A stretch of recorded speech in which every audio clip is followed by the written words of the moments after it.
монастырь. Называется «Два вы Султанова». Это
Уважаемые коллеги, если вы не выступаете и не задаете вопрос, пожалуйста, отключайте микрофон, а то возникает шум и фон. Спасибо.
Добрый день, уважаемые коллеги.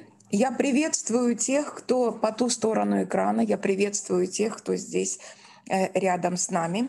Мы приветствуем вас на международной научно-практической конференции «Традиции и инновации в национальных системах образования». Мы также рады видеть наших коллег-партнеров из вузов, с которыми уже заключены договора, с которыми мы в ближайшее время планируем активно взаимодействовать как в плане академической мобильности, так и в плане двудипломного образования.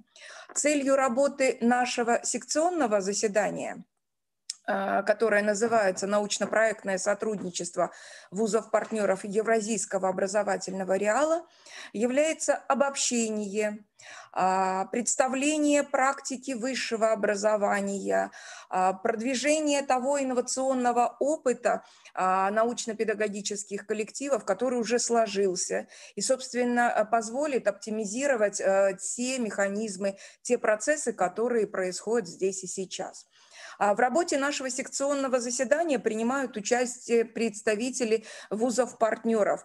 Евразийский национальный университет имени Льва Николаевича Гумилева, город Нур-Султан, Кокшетауский университет имени Абая Мырзахметова, Кокшетау, Республика Казахстан, Казахский университет международных отношений и мировых языков имени Абылайхана, Алматы, Тарайгыров университет, а также наши зарубежные аспиранты из Республики Казахстан и Узбекистан и магистранты, уже участвовавшие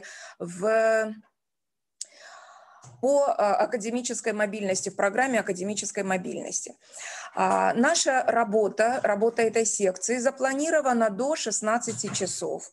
Уважаемые участники, позвольте ознакомить вас с регламентом секционного заседания нашего. Итак, постановочные доклады 7-10 минут, дискуссия участников до 3 минут. Будут вопросы со стороны по регламенту, уважаемые коллеги? Ага, слышно хорошо, спасибо большое, видно. Итак, дорогие наши участники, приветственное слово предоставляется директору Института педагогики Башкирского государственного педагогического университета имени Мифтахиддина Акмулы Исламовой Зульхизе Исмагиловне. Зульхиза Исмагиловна, ваше слово. Добрый день, уважаемые участники Международной научно-практической конференции «Традиции и инновации в национальных системах образования». Особую значимость этой конференции придает именно наша секция, посвященная проблемам евразийского научно-сетевого взаимодействия в образовательном пространстве. Не случайно конференция собрала нас на площадке Акмулинского университета, так как именно на базе нашего вуза впервые 6 лет назад собрались подвижники и координаторы Евразийского педагогического сообщества, ЕНУ имени Губилева, Северо-Восточного государственного педагогического университета Китая. Я вот вижу, что наши магистранты как раз вот с нами сейчас, и я очень благодарна им, что они с нами. Столичного государственного университета из Пекина и другие евразийские вузы-партнеры УШОС, представители которых я действительно с удовольствием приветствую вот на нашем мониторе. Уважаемые участники конференции, особую значимость наше мероприятие приобретает в дни, когда вся наша республика Башкортостан празднует день рождения Мифтахиддина Акмулы, этого великого мудреца и учителя, которого почти каждый тюркский этнос считает своим народным просветителем. И ему есть чем гордиться, глядя на нас, своих потомков. Ибо всех нас сейчас объединяет жажда познания, жажда обмена нашим опытом, жажда академического обмена нашими студентами и вообще стремление к сотрудничеству и содружеству. Нам приятно сообщить, что сегодняшняя конференция собрала более 500 участников на 3 Zoom-площадках и 5 LMS-площадках. Сами представители научных школ, ведущих научных коллективов вузов, координаторы вузов, партнеров УШОС, наши студенты дошкольного, начального, инклюзивного, художественно-хореографического, социально-педагогического и других направлений образования, по которым мы успели уже сильно соскучиться и с нетерпением ждем, когда же наконец начнутся наши офлайн встречи. В завершение мне хочется выразить надежду, что конференция придаст новый импульс к осуществлению таких глобальных трендов, которые сегодня были освещены на нашем пленарном заседании. Цифровизация, интеграция, интернационализация образования. И пусть девизом сегодняшней конференции станет крылатая фраза Конфуция. Даже в обществе двух человек я непременно найду, с кем, у кого поучиться. Я желаю всем глубоко ощутить радость нашего общения и конструктивного взаимодействия. Удачи всем нам, уважаемые коллеги.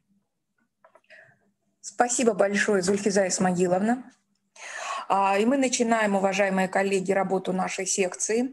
И я предоставляю слово Байсултановой Кулипе Черепкановне, декану факультета послевузовского образования Казахского университета международных отношений и мировых языков имени Абылай-хана, кандидату политических наук, с темой доклада «Инновационные подходы в подготовке кадров послевузовского образования из опыта Казахского университета международных отношений». Итак, уважаемые участники, напомню, не забываем задавать вопросы в чате. Кулипа Черепкановна, пожалуйста. Спасибо, Люция Вансетовна. Здравствуйте, уважаемые организаторы Башкирского государственного педагогического университета имени Акмулы, участники педагогического форума. Позвольте вас поздравить с замечательным научным мероприятием, а казахстанцев, участников сегодняшнего форума, поздравить с Днем независимости и пожелать всем участникам успехов. Позвольте ознакомить вас с Казахским университетом международных отношений и мировых языков имени Абылай-хана, которого я представляю. Слайды 2 и 3. Наш университет был основан в 1941 году как Институт иностранных языков, а в 2001 году он переименован в Казахский университет международных отношений и мировых языков имени Абылай-хана. В наступающем году намечается празднование 80-летнего юбилея. На сегодняшний день университет в своем составе имеет 7 факультетов. Общий контингент составляет свыше 7 тысяч студентов, реализует 17 образовательных программ бакалавриата, 16 программ магистратуры и 4 программы докторантуры. Наш университет является фундаментальной базой иноязычного образования в Казахстане.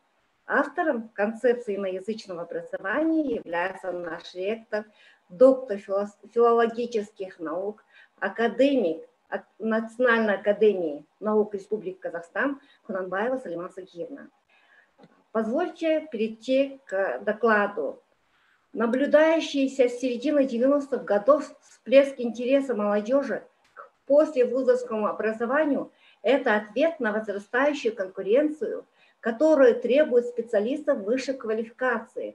Ученая степень уже перестает быть индикатором принадлежности к научному сообществу, все более превращаясь в высшую образовательную градацию. В условиях экономики, основанной на знаниях, интеллектуальные способности востребованы не только в научной сфере, но и во многих других видах деятельности. Сегодня, по мнению ученых-аналитиков, PhD на Западе становится массовой необходимостью для профессии. В связи с этим система послевузовского образования испытывает внутренние противоречия между тенденцией к массовизации и повышением требований к уровню подготовки специалистов со стороны научного сообщества, высшей школы и рынка труда. В Республике Казахстан в соответствии с принципами Болонского процесса система подготовки кадров претерпела коренные изменения, и в настоящее время магистратура и докторантура являются образовательной программой трехступенчатой системы, целью которой является освоение обучающимися соответствующих академическо-образовательных кредитов и выполнение научно-исследовательских работ с защитой диссертации. В связи с вышеизложенными требованиями рынка труда, рынка образования и науки с конца 90-х годов Казахский университет международных отношений и мировых языков имени Абылай-хана осуществляет подготовку научно-педагогических кадров И особенностью реализации подготовки магистров и докторов PhD на базе нашего университета является иноязычное образование. Слайд 4. Казахский университет международных отношений и мировых языков с 2000-х годов активно занимается подготовкой перехода на современную организационно-управленческую систему на основе единой научно-образовательной, профессионально-инновационной инфраструктуры университета, состоящей из системы программ научно-исследовательских, прикладных объединений, НИПО комплексов сокращенно, интегрирующих 4 направления деятельности университета. Единый профессионально-креативный процесс.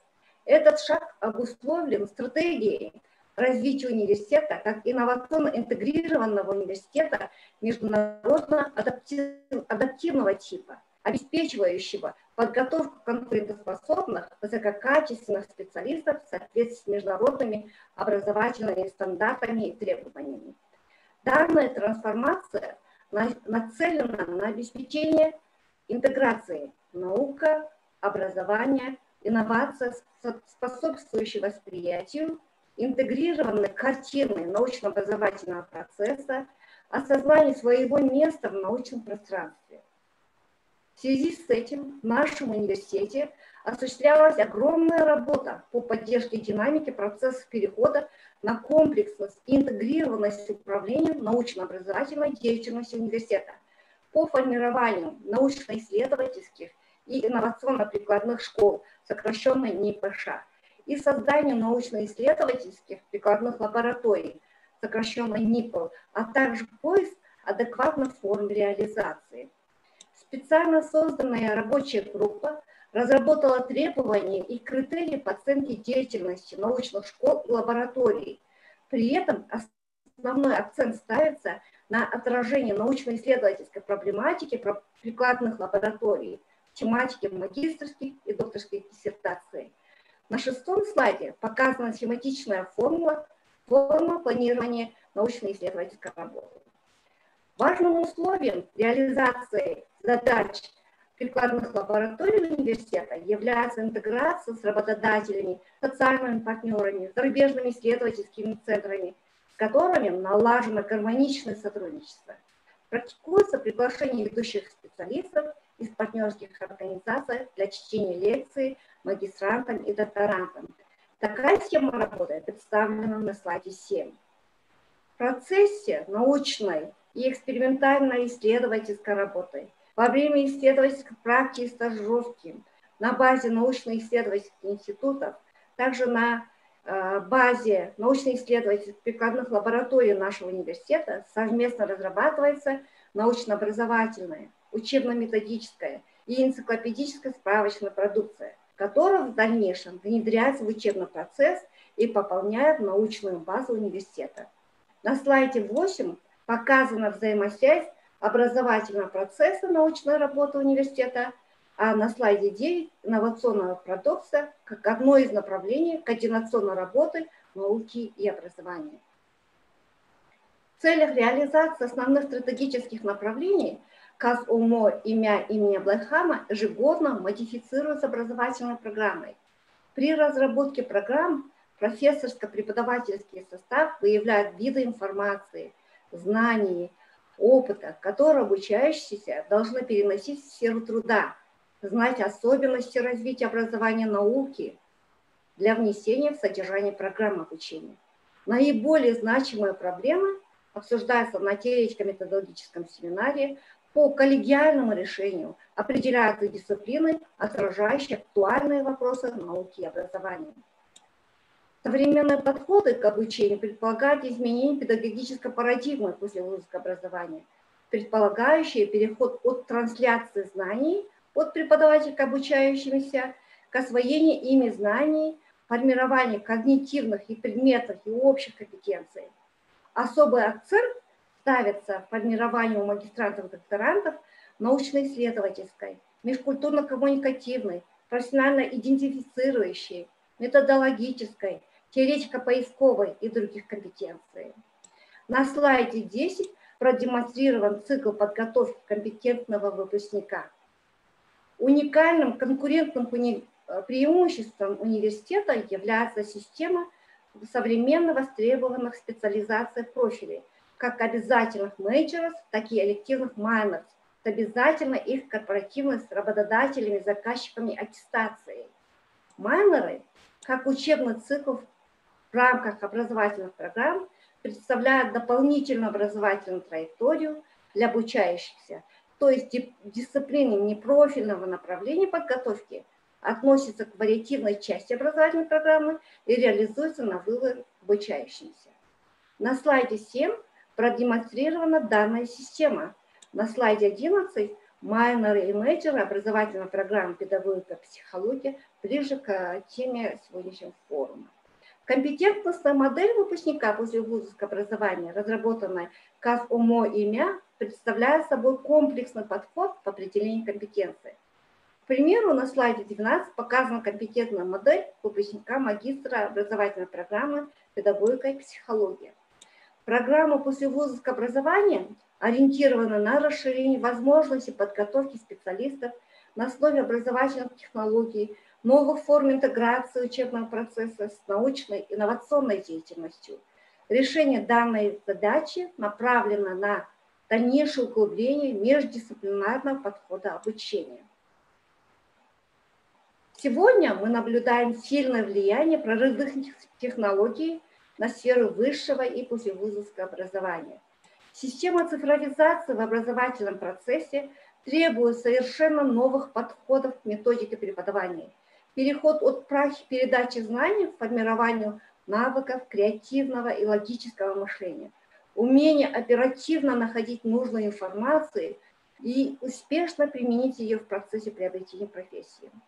Учитывая сложившуюся ситуацию в современных реалиях, в Казахском университете международных отношений и мировых языков пересмотрены образовательные программы, разработаны целые модули, посвященные цифровому образованию всех направлений подготовки. К примеру, по педагогическому направлению введен модуль цифровизации профессионально-педагогической деятельности, целью которого является разработка концепции электронного обучения в иноязычном образовании на основе прикладных программных продуктов, включающих в себя такие вопросы, как педагогическая технология и методика электронного обучения, модель структурирования электронных учебных курсов. Для групп гуманитарных образовательных программ, как вы видите на слайде 13, цифровое образование в контексте межкультурных коммуникаций, медиаобразования, для экономических программ, цифровой маркетинг, электронная коммерция и другие.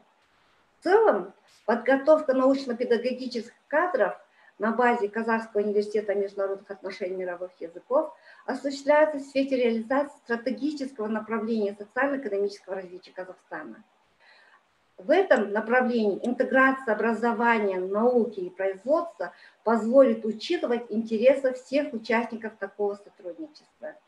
Благодарю за внимание. Также хочу поблагодарить за предоставленную возможность поделиться опытом нашего университета в подготовке научно-педагогических кадров. Еще раз спасибо за внимание. Спасибо большое, Кулипка Черепкановна. Мы хотим сказать вам, что да, действительно, в настоящее время большинство вузов, вот очень многие направления, которые вы озвучили, они происходят и в нашем вузе, да, и мы все строим, направлены на построение новой модели в системе подготовки специалиста, модели уже будущего выпускника. И, собственно, действительно, как я сказала, большинство из нас в этой работе. Зульхиза Исмаиловна, вопросы у нас озвучите? Хорошо, спасибо большое. Кулипа Черепкановна, меня также, как и автора вот этого вопроса, очень интересует вот какой ответ. Какие инновационные подходы диктует нам резкий переход на дистанционное обучение, связанное с пандемийской ситуацией? Вот в нашем университете мы с вами, конечно, сегодня испытываем какую-то вот неопределенность и в то же время, значит, резкий, я бы так сказала, скачок к инновационной именно технологии преподавания. В этой связи в нашем университете сейчас вот у нас так и называется ДОТ, дистанционно обучающие технологии. То есть мы, значит, у нас в нашем университете есть своя платформа. Также во всех университетах Казахстана есть платформа. Вот обучающая платформа у нас называется Moodle. На, значит, данной платформе у нас вот разработаны все образовательные ресурсы наших преподавателей. И, значит, конкретно, если после вузовского образования, не только образовательные ресурсы, в то же время, значит, на данной платформе у нас сегодня поставлена научно-исследовательская работа. То есть, начиная, значит, онлайн-консультации до включения, значит, вот, разных форматов и площадок, вот именно дискуссий в научном направлении. То есть вот такие инновационные формы, я думаю, что и у вас, в вашем университете имеются. Вот это, скажем, был действительно вот коренной переход к инновационной технологии. Естественно, мы не должны отставать от веления времени и, конечно же, да, сразу же, значит, внедрять в учебный процесс цифровые технологии обучения. Вот. Разные, значит, даже для гуманитариев необходимо обучение именно к программным продуктам, вот именно вот моделирование, да, различное, но я не специалист, как говорится, в области программирования, но они необходимы сегодня для всех, значит, образовательных программ и для подготовки специалистов именно высшего уровня для именно сегодняшнего времени. Поэтому каждый университет, я думаю, да, значит, чтобы быть конкурентоспособными, они стараются внедрить вот эти инновационные технологии. Как вот я уже сказала, в нашем университете вот такие, значит, технологии применяются. Спасибо. Карипа Черепкановна, скажите, пожалуйста, вот я хочу аудитории попросить разрешения задать самой вопрос. Если вы присутствовали на нашем пленарном заседании, то мне очень понравился доклад профессора Фрумина из Высшей школы экономики. И он так охарактеризовал, что именно вот эта пандемийская ситуация вызвала у них целый всплеск исследований. Можете ли вы с нами поделиться каким-то проектом, который действительно возник вот во время вот этого всплеска необходимости исследовать, в который бы вы пригласили нас в нашем научно-проектном взаимодействии? К сожалению, я вот не смогла присутствовать, у нас были параллельно, не смогла присутствовать на пленарном заседании, я очень сожалею, но да, конечно, вот есть, значит, новые, как говорится, направления в исследовательском направлении. Но сейчас вот именно мы находимся на стадии разработки. К примеру, я скажу, да, я вот слушала, значит,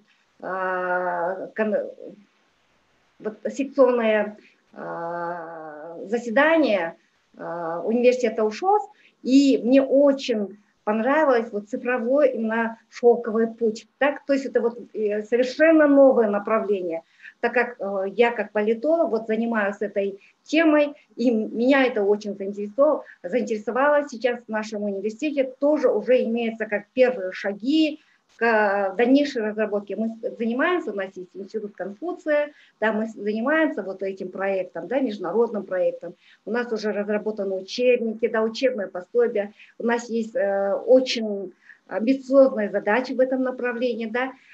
Я вот, допустим, да, озвучу, идея заключается в чем? Идея заключается в том, что вот в университетах, значит, то есть УШОС имеет свой университет. И точно так же самые участники международного проекта «Один пояс, один путь» могли создать вот свой именно курс или университет. Вот в этом направлении мы работаем. И в дальнейшем, я думаю, что это перерастет именно в цифровой проект «Один пояс, один путь». Вот. И, значит, сейчас, как у нас первые этапы как бы есть, мы договор заключили с китайскими, значит, вузами. В дальнейшем, если будем продолжать, естественно, мы вас пригласим как нашего партнера. Спасибо, очень заинтриговали своим проектом. Спасибо. Спасибо большое. Следующий доклад Байсултанова Сая Черепкановна, тоже Казахский университет международных отношений мировых языков имени Абылай Хана. по теме подготовка магистрантов к развитию их профессиональных и личностных качеств в условиях полиязычного образования. И он действительно будет коррелировать с предыдущим докладом. Итак, Саят Черепкановна.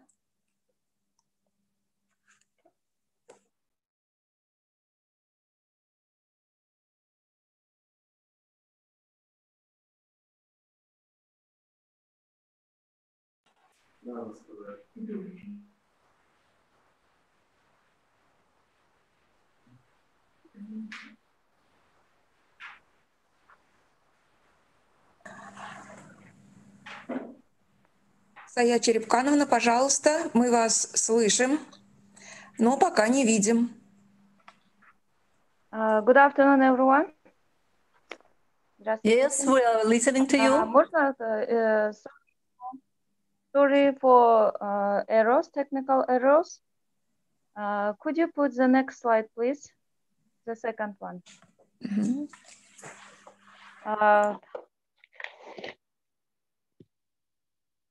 The first thing that I would like to thank everyone that organizing this conference, and I wish everyone to have this conference better and a success in their speech. I hope that today inspires ideas and the discussions around the ways that we can make the educational process the best. In my report today, we prepared the training MA students in the development of professional and the personal qualities in the conditions of multilingual education. Here, I would like that MA students, it means Master of Arts. It means students who prepare for master's degree. The next slide, please.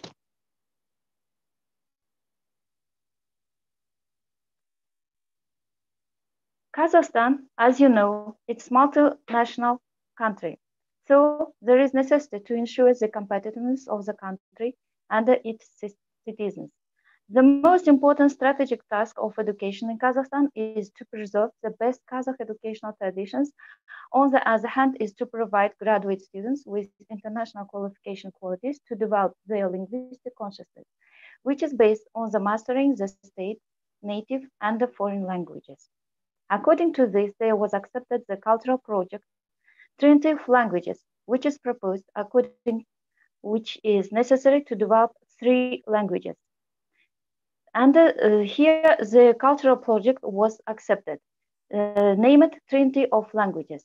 It proposes necessary of Kazakh language as the state language, Russian as the language of inter-ethnic communication, and the English as the language of successful integration into the global economy. The implementation of multilingual education is aimed, next slide please. The implementation of multilingual education is aimed at training competitiveness specialists by introducing innovative technologies of teaching in 3 languages into the educational process.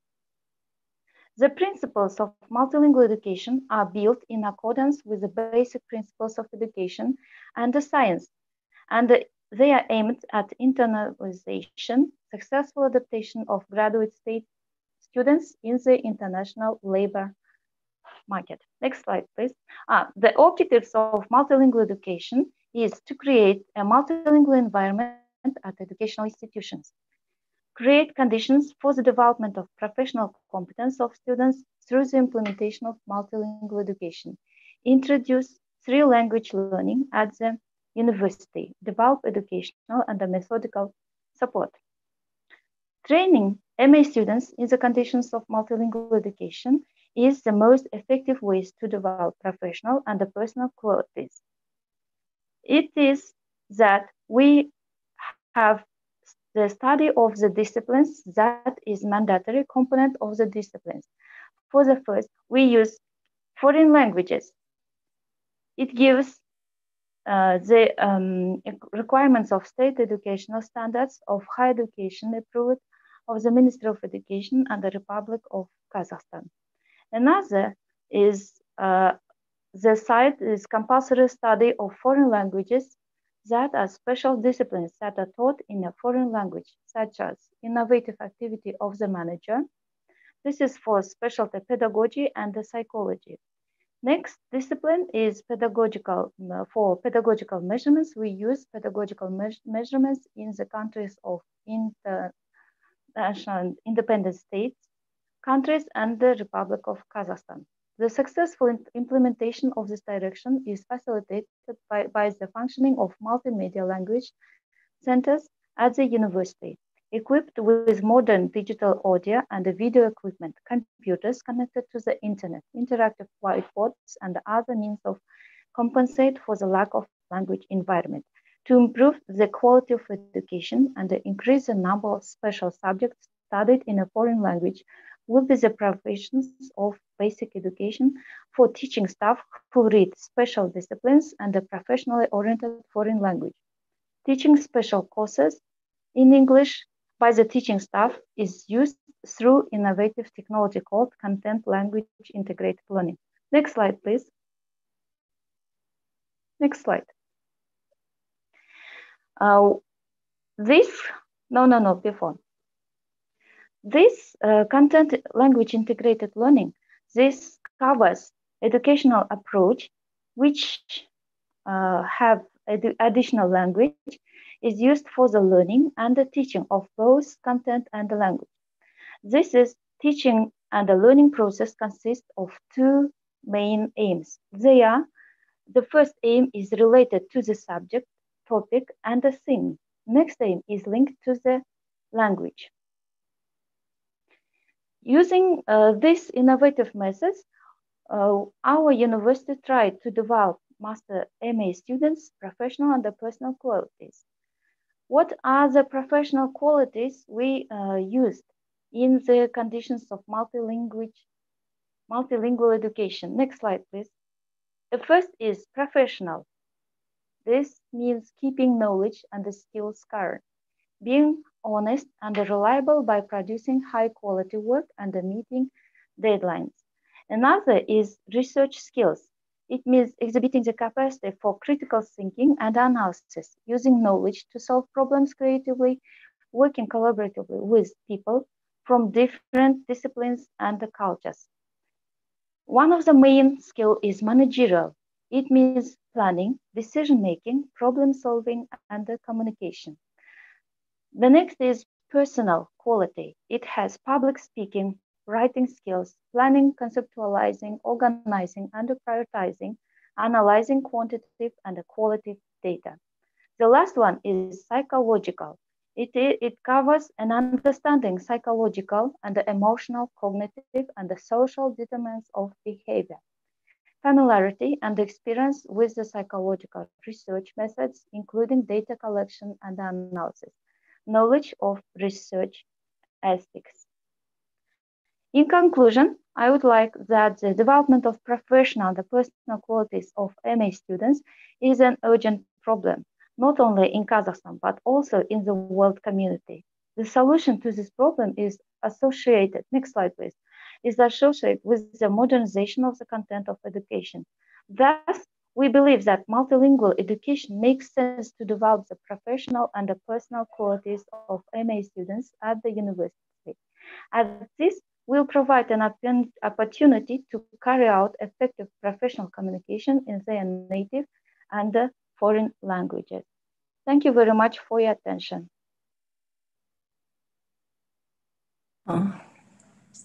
Спасибо большое, Сая Черепкановна, за выступление. У нас очень много вопросов во время вашего выступления поступило. I see. I see. Thank you very much. Thank you very much for your interesting report, Saya Cherepkanovna. It's really interesting for us, especially in English. It's a good practice for our students. But the question of Gabitova Elvira is, what are the best educational technologies in the implementation of multilingual education? Okay, thank you very much for your question. As I have before mentioned that in developing personal and professional qualities, we use CLIL technology. It means content language integrated learning. These methods, as innovative methods, are used not only in our country, it is also used in the world. It has 4 main directions, consists of 4 components: communication, cognition, and the others. So I have mentioned it that it has 2 main aims. So the first is language, and the second is the discipline. So they are linked together. So teachers are trying to use to teach the subject discipline, not only language discipline, also another subject. For example, we use developing the managerial activity of the innovative activity of the manager. This subject we try to use to teach in English with the help of this CLIL technology. In addition for your answer, I want to notice for our students. Дорогие студенты, мне сегодня в нашем пленарном заседании очень понравился ответ президента Академии наук Башкортостана. Ответ на вопрос: что вы считаете основным требованием современного студента и специалиста? Ответ был единый: знание английского языка. Поэтому я благодарна нашему спикеру, то, что он дал возможность нам выслушать и поучаствовать в этом диалоге. Спасибо большое. Спасибо большое. Thank you very much. Действительно, в последнее время и в последнем докладе, Сая Черепкановна, вы обозначили, что да, очень большое число компетенций, новых компетенций являются ключевыми. И, собственно, опять-таки становится популярным вопрос транспрофессионализма.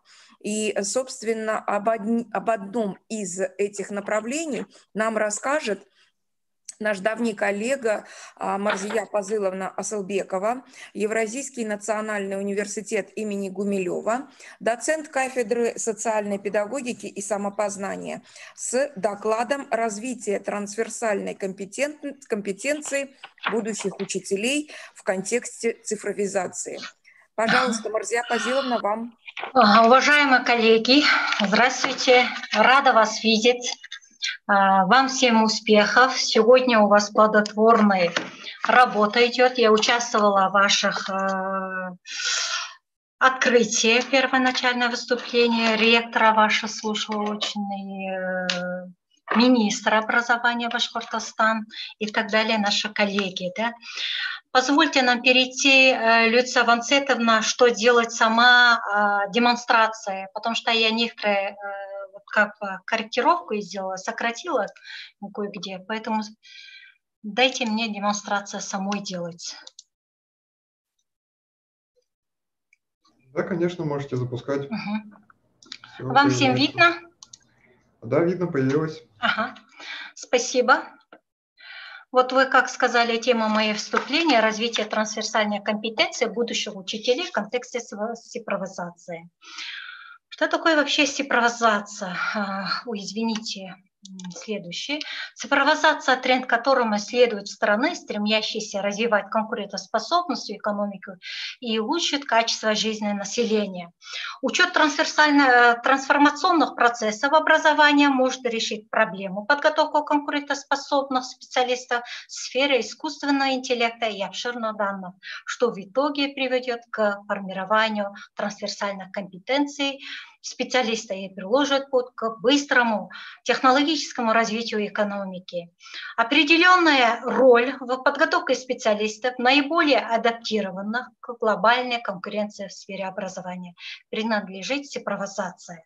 Современная социальная, культурная и образовательная ситуация указывает на необходимость внимания к анализу и созданию возможностей для формирования и развития трансверсальных компетенций в области образования. Другими словами, эти приобретенные навыки и знания должны составлять основу трансверсальных компетенций, которые могут применяться независимо от возраста и деятельности. Что такое трансверсальные компетенции? Это возможность ориентировать цели образования на личность, сделать ее релевантной с точки зрения индивидуальности обучающейся, ожидаемый образовательный результат, ключ-фактор для культивирования всех других конкретных знаний. Одной из самых важных задач образования является формирование и развитие компетенций, особенно трансверсальные компетенции, которые являются базовыми, гарантирует, что физические лица могут справляться со своими будущими социальными профессиональными ролями. Определение дали ученые, Димова делает следующие выводы. Вот трансверсальная компетенция – это обучение зависимо от области, в которой она возникает, когнитивно, аффектной и психомоторной, всегда включает в себе процесс индивидуального преобразования.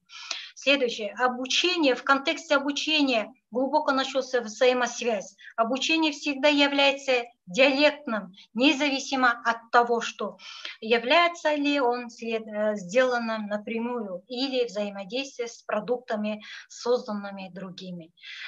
Социальное взаимодействие является важным компонентом когнитивного развития личности, построения метакогнитивных способностей. При этом образование должен предусматривать следующее. Образование должен предусматривать развитие личности студента как субъекта образования, интегративные знания, вот активные и независимые решения задач, стимулирование к самостоятельности студента, внутренняя мотивация, рациональную, организационную, когнитивной деятельности студента.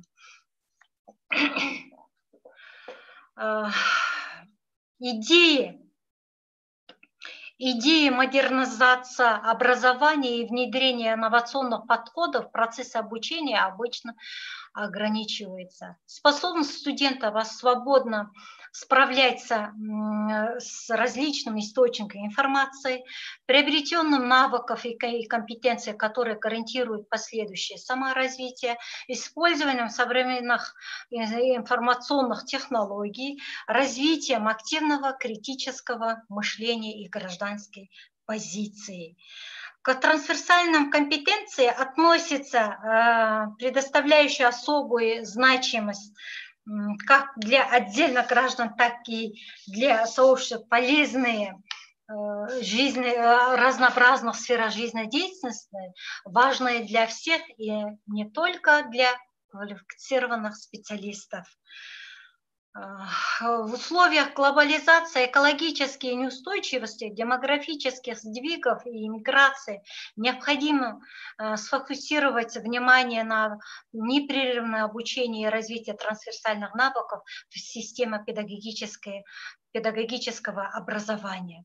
Трансверсальные навыки должен приобретать будущих обучающихся учителей, да, вот такие как трансверсальные навыки, вот креативное мышление, критическое мышление, высокий стиль письма, управление финансами, цифровая грамотность, навык коллаборации, мотивация, глобальная грамотность, межкультурная компетентность, нестандартное мышление, дизайнерское мышление и исследовательское мышление. Да?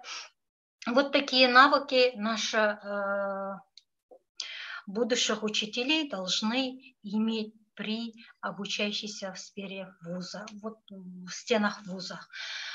Также определили многие ученые, особенно европейские ученые, квалификация трансверсальных навыков, так как совместное решение проблем, способность учиться, непрерывное образование, цифровые навыки, креативное и независимое мышление, устойчивость и адаптивность, культурная осведомленность.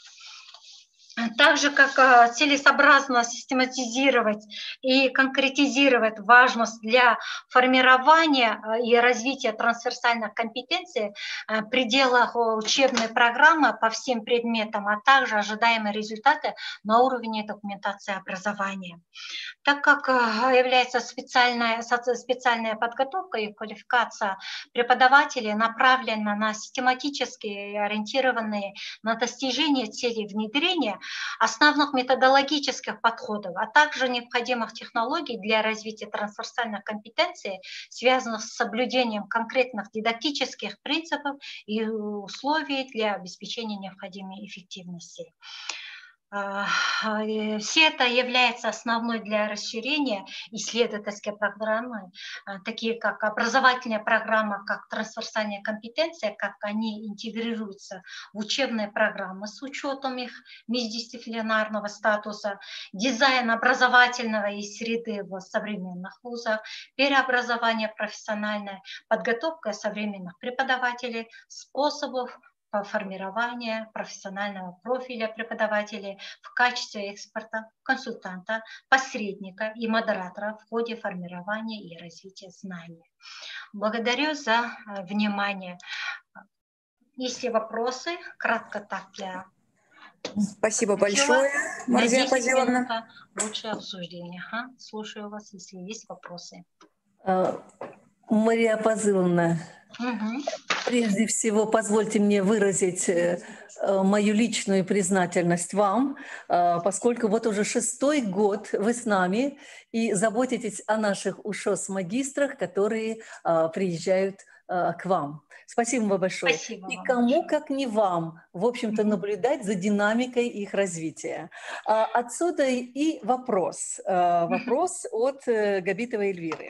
Каковы особенности развития трансверсальной компетенции будущих учителей в контексте цифровизации? Вот особенности сейчас вот как бы является, сейчас век как бы информационности, информационная, метакогнитивная, трансграмотность, сейчас требует цифровая грамотность. Все эти компетенции, она составляется, основой является трансверсальной компетенцией. Каждый педагог сейчас, вот знаете, у нас перешли Казахстан и также Россия, модернизация образования, особенно вот содержание вот, образования перешли нового подхода. Сейчас требует вот у каждого учителя полноценно имеющие трансверсальные компетенции, которые, работая с обучающимся, владеют в первую очередь цифровыми навыками, также критическим мышлением, креативностью, дизайнерским мышлением, вот эти трансграмотности, да, информационной грамотности. Поэтому роль особенно влияет вот трансверсальные компетенции. Нашего вуза в этом году мы вот как бы образовательная программа внедряем вот трансверсальные компетенции навыков, вот как отдельные учебные дисциплины, чтобы тщательно подготовлены наши учителей будущих, как, имея трансверсальные компетенции, основой является новое образовательное содержание образования. Спасибо. Спасибо, Мария Пазиловна. Пусть ваш ответ будет своеобразной установкой для наших студентов, чтобы они знали, с какими компетенциями они поедут в ваш национальный университет, евразийский, знаменитый, шикарный университет. Я имела счастье дважды быть у вас в гостях. И, дорогие студенты, вот такие установки к вашим компетенциям и навыкам. Спасибо большое, Марзия Пазиловна. Спасибо большое, Марзия Пазиловна. Да. Педагоги в настоящее время достаточно работают с большим числом дидактического инструментария, в том числе и цифрового. Ну и, собственно, все это позволяет формировать те профессиональные навыки, о которых говорила и Марзия Пазиловна, и, собственно, подводила уже к профессиональным компетенциям.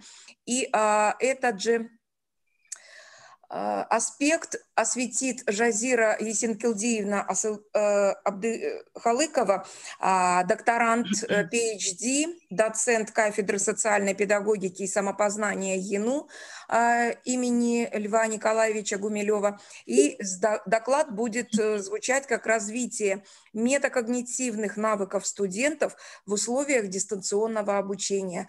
Пожалуйста, Жазира Есенкелдиевна, вам слово. Здравствуйте, уважаемые участники конференции, здравствуйте, организаторы конференции. Очень рада слышать и видеть Зухизу Исмагиловну, Люцию Ванцетовну.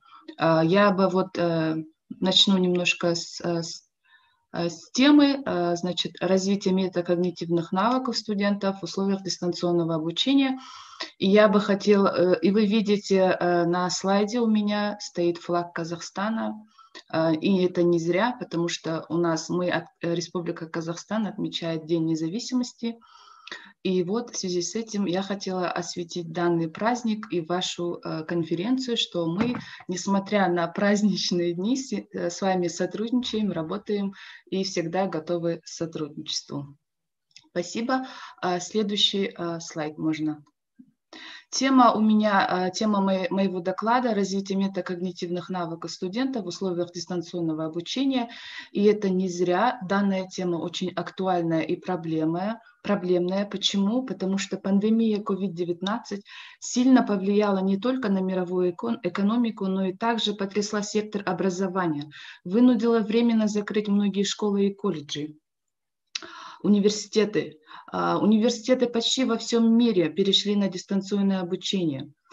И сейчас наши аудитории выглядят по-другому. И не зря я поставила данную фотографию, потому что это с нашего университета Microsoft Teams. Вот так вот значит, современная аудитория в наших реалиях выглядит таким образом.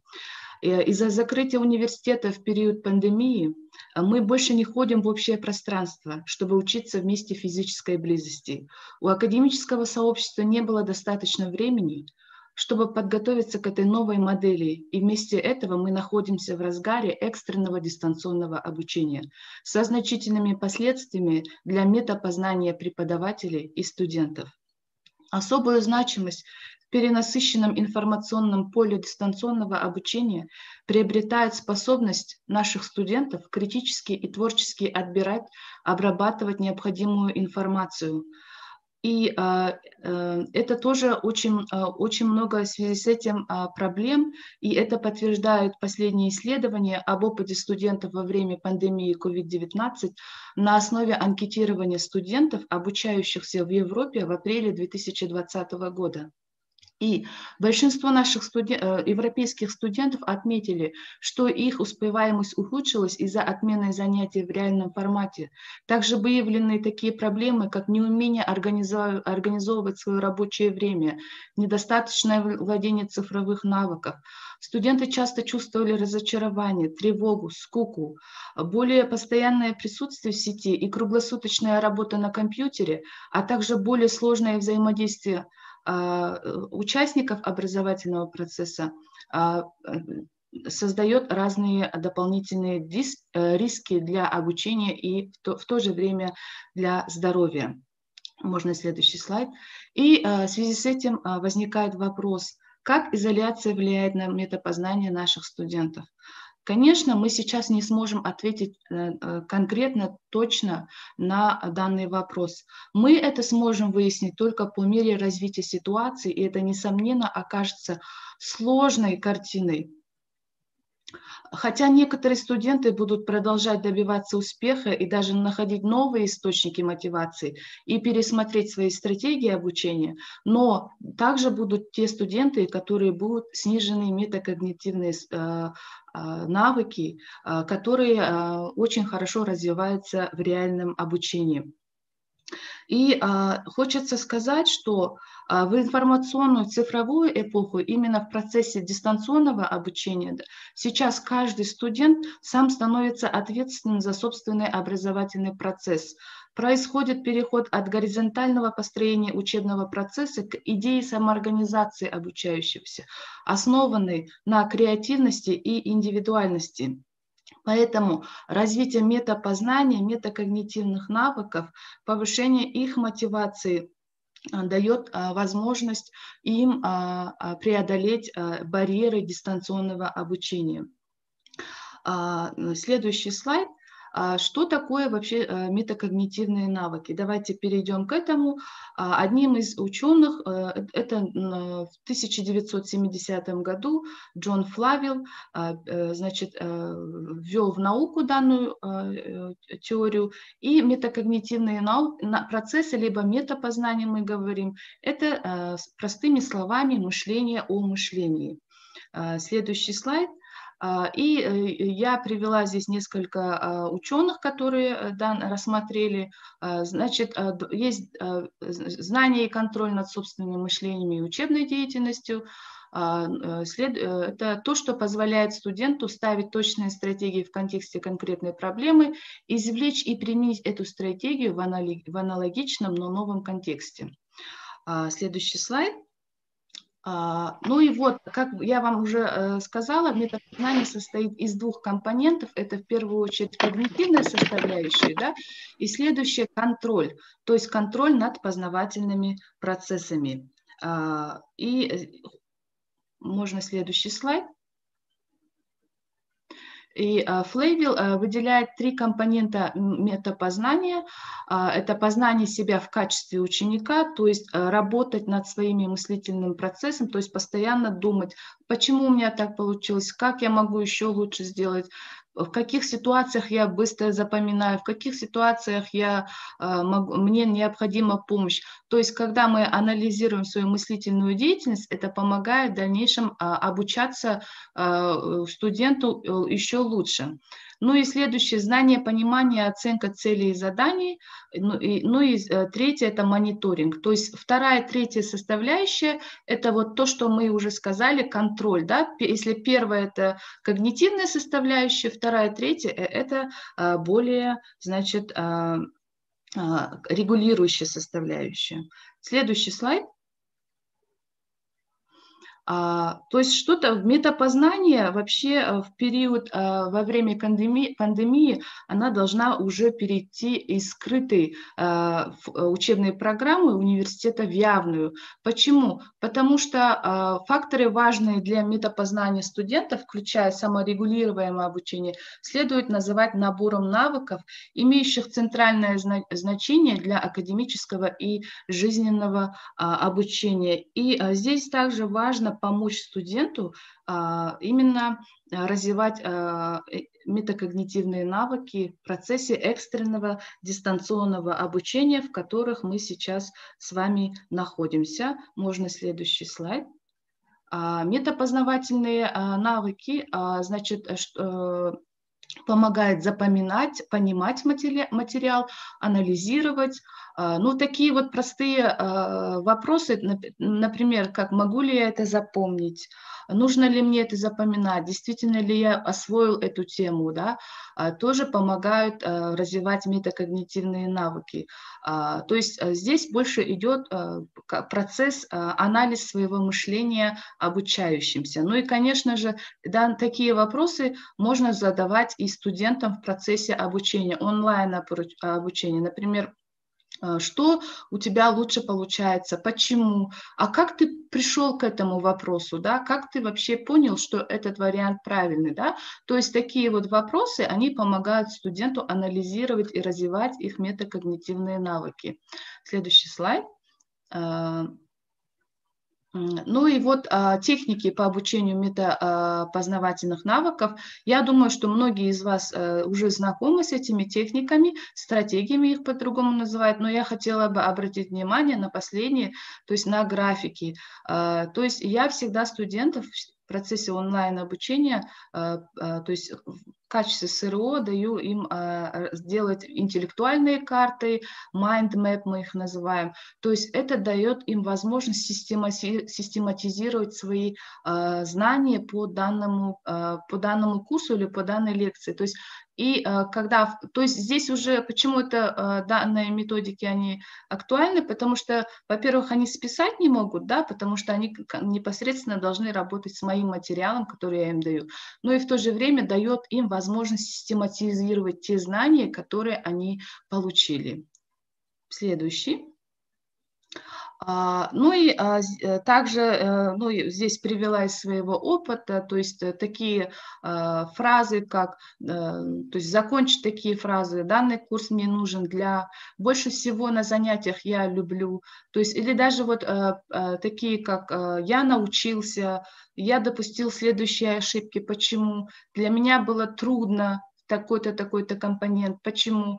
Или та же таблица ЗХУ, да, знаю, хочу узнать, узнал, да, то есть тоже помогает в начале первые в начале занятий, например, заполняются 2 таблицы, а потом уже, когда идет уже конец, заполняется 3-я таблица. То есть это тоже такие методики, которые помогают им анализировать свою мыслительную деятельность, то есть то, что они усвоили на занятиях. И поэтому очень важно, что данные методики должны быть в процессе онлайн-обучения. Следующий. Ну и спасибо за внимание. Я хочу сказать в заключение, что метапознание во время пандемии COVID-19, как я уже сказала, должно быть уже перейти в явную программу учебного вообще процесса. Важно помочь студентам лучше понять свои собственные процессы обучения и запоминания, а также то, как стратегии могут потребоваться для развития в меняющихся обстоятельствах, что на данный момент мы можем означать как экстренное дистанционное обучение. Спасибо за внимание. Спасибо большое, Жазира Исенкелдиевна. Ну и традиционно у вас тоже было много вопросов. Зульхиза Исмагиловна их сейчас озвучит. Жазира Исенкелдиевна, вы как самый молодой в моем окружении доктор наук всегда задаете нам высокую планку научной работе наших вузов-партнеров. Поэтому спасибо большое. И, соответственно, к вам и вопросы такого толка. Итак, первый вопрос от Насырова Милявши. Что более всего может мотивировать студента развивать у себя метакогнитивные навыки? Метакогнитивные навыки, они связаны в первую очередь с критическим мышлением, мотивацией и также связаны с контролем знаний, как я вам сказала, как я уже говорила. Поэтому что может мотивировать? Это результат простой, это качество знания. Вот и все. То есть если вы будете развивать свои метапознавательные навыки, вы будете лучше усваивать материал, вы будете конкурентоспособным кадром. Вот и вся мотивация, по-моему. Спасибо. Просто как математики, да? Жазира Исенкелдиевна, еще один вопрос. Мы поняли, что вашему докладу предшествовал какой-то серьезный мониторинг, серьезное исследование. Зачитываю. На какие навыки нужно обращать особое внимание? Задается вопросом Габидульна Светлана.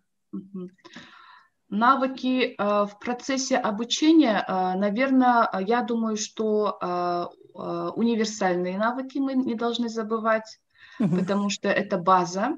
Ну и, конечно, профессиональные навыки в процессе обучения вообще студентов.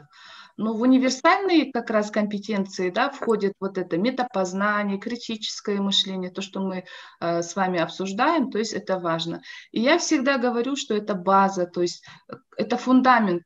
То есть если фундамент не будет крепкий, если все это связано с когницией, когнитивными навыками, если фундамент не будет крепкий, то, конечно, очень сложно построить дом. Поэтому я всегда, то есть в моем понимании, в первую очередь надо развивать навыки критического мышления, навыки запоминания, метапознавательные навыки. Только тогда мы можем уже сказать, что человек будет осваивать также профессиональные навыки, потому что они между собой очень тесно взаимосвязаны. Жазира Исенкелдиевна, мы всегда с вами очень плодотворно сотрудничали. Я уверена, что мы включимся и в научно-сетевом формате именно по формированию, развитию метакогнитивных навыков. Действительно, очень интересная тема. Спасибо. Спасибо вам за вопросы, спасибо, коллеги. Желаю вам дальнейших успехов. Спасибо. Спасибо. Конечно, наша сегодняшняя встреча, она показывает, что обмен практиками в ситуации общей пандемии не дал нам возможность опускать руки, да, и, собственно, наоборот, эта ситуация сподвигла нас к дальнейшей консолидации наших усилий и, собственно, дает возможность объединять наши страны вот такими вот проектами. Один из таких примеров – это наша новая связь с Кокшетауским университетом имени Мырзахметова и, собственно, в лице заведующего кафедрой социально-педагогических дисциплин. Захлебаева Виктория Викторовна, магистр педагогических наук, сейчас нам предоставить доклад «Образование как фактор единения государств Центральной Азии и евразийского образовательного пространства перед глобальными вызовами». Виктория Викторовна. Да, здравствуйте. Меня слышно хорошо? Да, добрый день. Добрый день. Здравствуйте, наши уважаемые коллеги, уважаемые наши партнеры по международным связям. Это наш такой первый опыт вот в связях в международном таком пространстве. Я приветствую вас из города Кокшетау, Кокшетауский университет имени Абая Мырзахметова, Республика Казахстан. И сегодня я бы хотела остановиться как бы на таком вопросе или проблемах образовательного пространства Центральной Азии, и в частности Республики Казахстан в разрезе глобальных вызовов. Если можно, пожалуйста, следующий слайд. Человечество шагнуло в 21 век в условиях, можно сказать, множественности мировоззренческих начал и глобальных вызовов. И еще в начале 20 века известный философ Валерий предупреждал, что две опасности не перестают угрожать миру. Это порядок и беспорядок. И сегодня уже человечество столкнулось с широким спектром глобальных проблем, или, как мы их называем, вызовами перед человечеством. Перечислять я их не буду, они представлены на слайде. Вот. И все отмеченные глобальные вызовы в самом общем виде имеют три основные причины, по нашему мнению. Это духовное несовершенство человека, это противоречивость исторического развития нашей цивилизации, культуры, ну и, конечно, объективные природные процессы. Почти все глобальные проблемы они связаны прежде всего с сознанием и мировоззрением человека, развитие которых, очевидно, отстает от стремительного изменения объективной действительности в науке, в политике, в экономике, в технике, в том числе и в системе образования.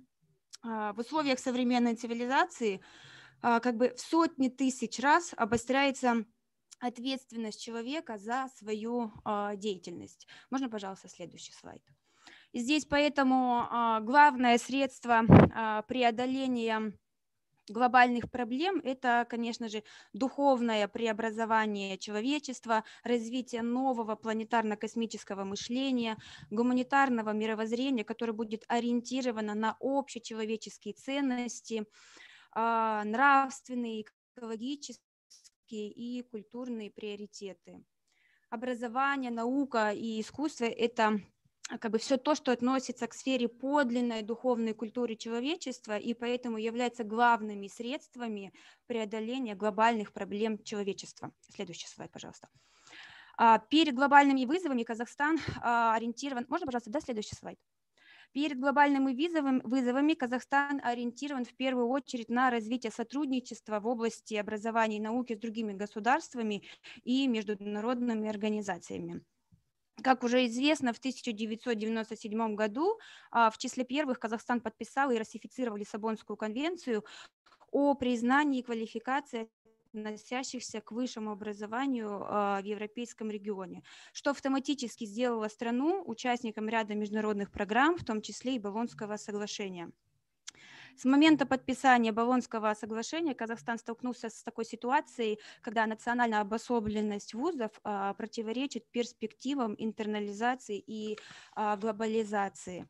Это проявляется в первую очередь в разнообразных проблемах, например, в таких как признание университетских дипломов, различия специализации и оценок в применении международных норм оценки качества, а также вопросу международной аккредитации. Следующий слайд, пожалуйста. Сегодня одной из известных форм интернализации высшего образования выступает академическая мобильность, которая обеспечивает выезд для обучения за границу. Обучение студентов в других странах является как бы направлением не новым. Многие страны сталкивались с этим и ранее. Это большинство европейских стран, например, принимали студентов из бывшей колонии, и в то же время часть молодежи из Латинской Америки стремились получить диплом в университетах США и Канады. Высшие учебные заведения Советского Союза и Восточной Европы привлекали также студентов из развивающихся стран. И темпы увеличения потока студентов, которые пересекали национальные границы в получении высшего образования, превышали темпы развития самого высшего образования.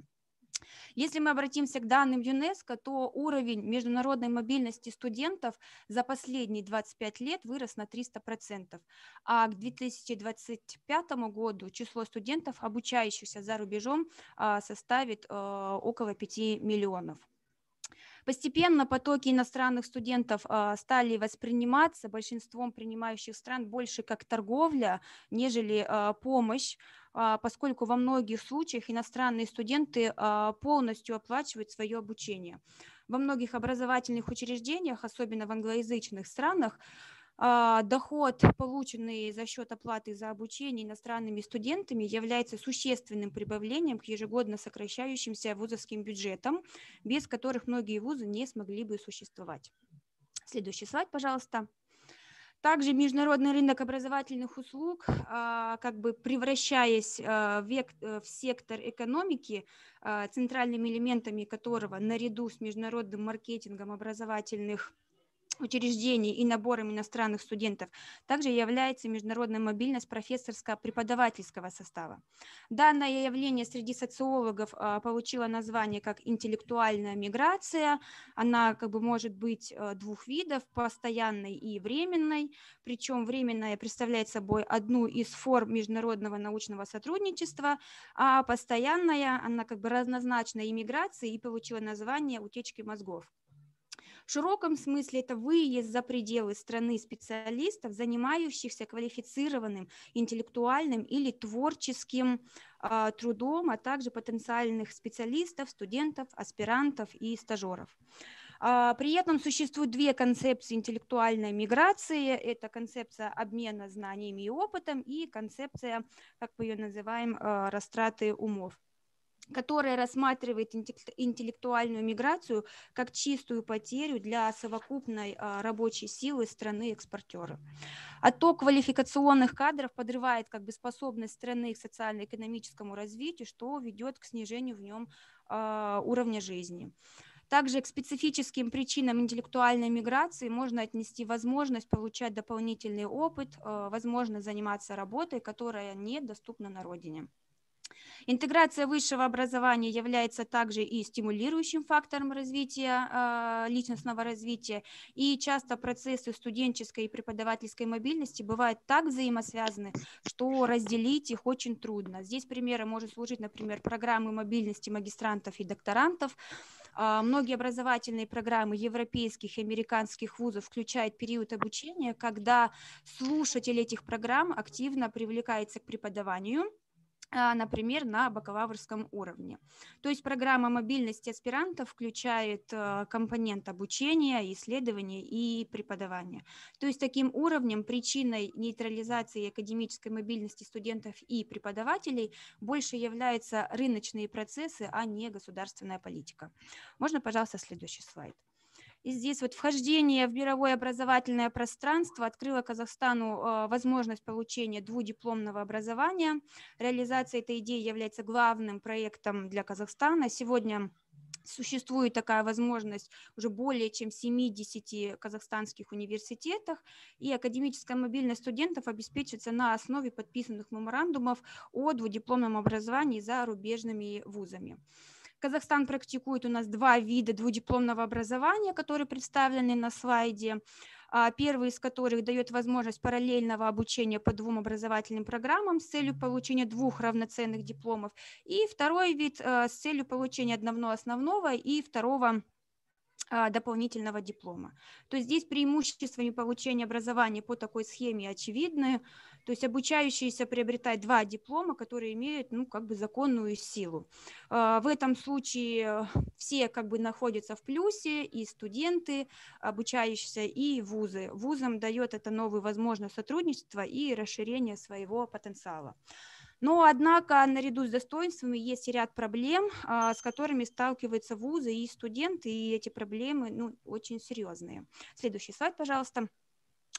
В условиях расширяющейся в евразийской экономической интеграции как бы рамках Таможенного союза Белоруссии, Казахстана и Российской Федерации законодательные нормы в сфере образования у каждой страны свои. Ну и получается, что у нас Казахстан придерживается трехуровневой системы образования: бакалавриат, магистратура, докторантура и доктор по профилю. Россия как бы высшим образованием признается бакалавр, специалист, магистр, и после чего уже можно поступить в аспирантуру и докторантуру. В Беларуси высшее образование подразделяется на 2 ступени: это специалист 1 ступень и магистр 2 ступень. И здесь вот возникают сложности, прежде всего на уровне послевузовского образования, когда магистратура в Казахстане, например, относится к уровню послевузовского образования, а в России и Беларуси это уровень высшего образования.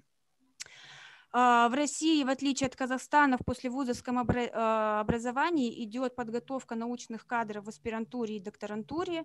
Ну и с другой стороны возникает проблема с признанием ученых степеней кандидата и доктора наук в Казахстане.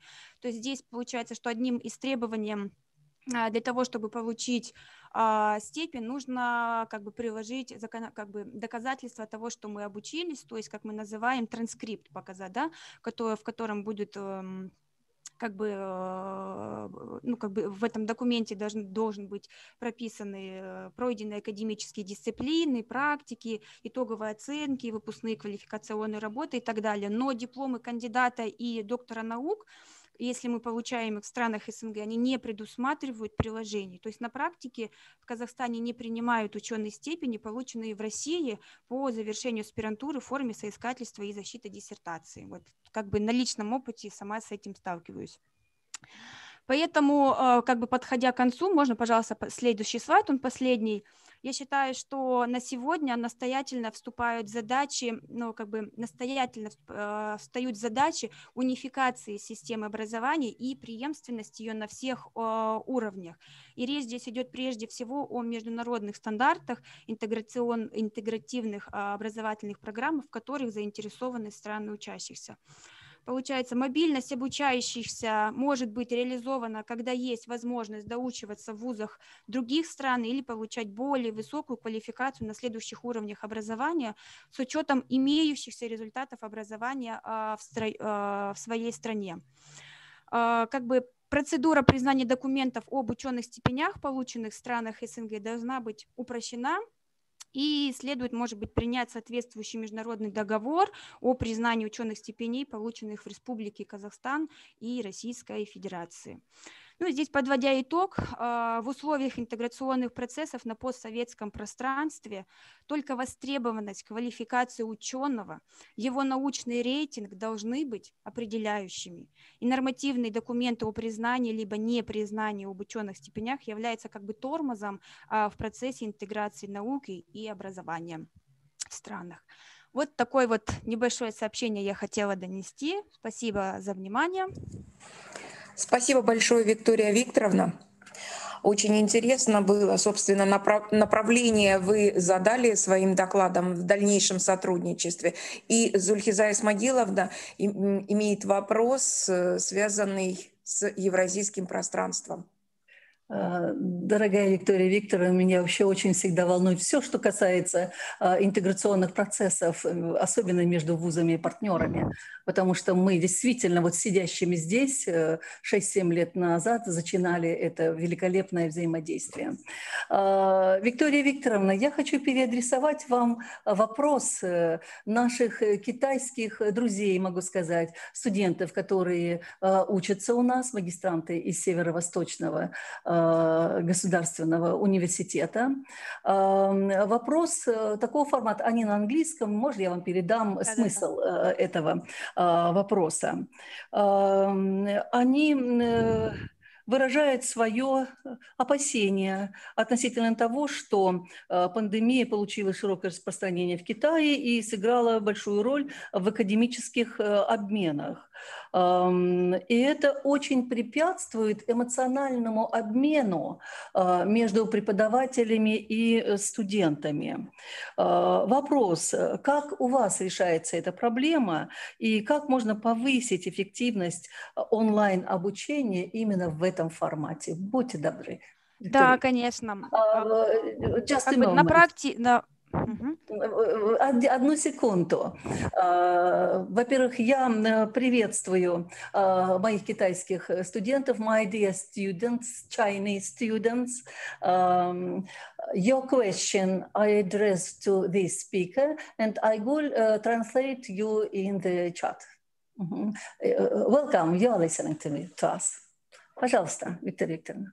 Спасибо.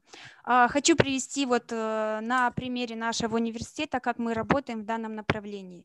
То есть данная ситуация пошатнула всех, и в таких вот условиях руководство нашего университета ставило задачи не прекращения ни в коем случае развития международных связей с другими университетами, в частности, академической мобильности студентов и преподавателей. И здесь вот первым шагом стало то, что у нас была назначена новая должность, то есть у нас назначен человек определенный, он у нас называется заместитель президента по международным связям, который в более как бы плотную начал заниматься этими связями через вот как раз-таки виртуальное общение, через систему Zoom. Мы описывали, искали, как бы сказать, в процессе мониторинга ведущие университеты, ваш университет в том же примере. Мы, кстати, уже с вами давным-давно, лично я хотела года 3-4 назад, я тогда еще была молодым специалистом, хотела с вами ближе познакомиться, но так как вот не было вот этого связующего звена, никто нас не поддержал. И вот когда появился вот это вот звено, то есть вот наш как бы проректор по международным связям, через него, то есть мы донесли свою помыслу, что мы хотим развивать отношения, ну и там уже на уровне писем, адресованных к вашему руководству, нам ответили, что готовы с нами сотрудничать. То есть получается, что в формате дистанционном мы как бы не прекратили эту работу, а наоборот расширили свои границы и возможности. То есть вот если даже сравнить прошлые года, мы сотрудничали только... Так вот, ну, как бы с городами, которые находятся очень близко к Казахстану, например, Омск город, то теперь мы расширили уже свои границы, ушли намного далеко, и то есть есть как бы свои, конечно, плюсы и минусы, но плюсом является то, что мы можем общаться, передавать друг другу информацию, выходить, вот, то есть как бы проблем вот в передвижении нет, мы можем в любое время собраться по Zoom, переговорить, обсудить эти какие-то важные моменты, проблемы, дисциплины и так далее. Также здесь важным моментом становится вот академическая мобильность студентов, она также не прекращается у нас, наоборот, в большей степени она начинает развиваться, потому что студентам не нужно выезжать из дома, потому что для наших студентов самая главная проблема – это вот покинуть свое гнездышко, покинуть родители переживают за студентов, как они поедут в другую страну, а здесь как бы дается возможность, находясь дома, через как бы сказать, связи, как бы сказать, господи, компьютерной, как бы цифровизацию, принимать участие, обучаться в университетах других стран. Спасибо большое. Спасибо большое. Да, действительно, ситуация с пандемией, она бросила ряд вызовов, да, и если мы до марта маленькими шажочками следовали к цифровой системе образования, то с марта месяца нас эта ситуация научила практически всему, да, то есть мы стали многократно развиваться как в профессиональной сфере, так и в сфере своей профессиональной цифровой грамотности. И, собственно, следующий доклад самопроектирования профессиональной карьеры будущего педагога, перед нами представит Власенко Светлана Викторовна, кандидат педагогических наук, доцент, Кокшетауский университет имени Мырзахметова. Светлана Викторовна, вам слово. Мне разрешите демонстрацию экрана?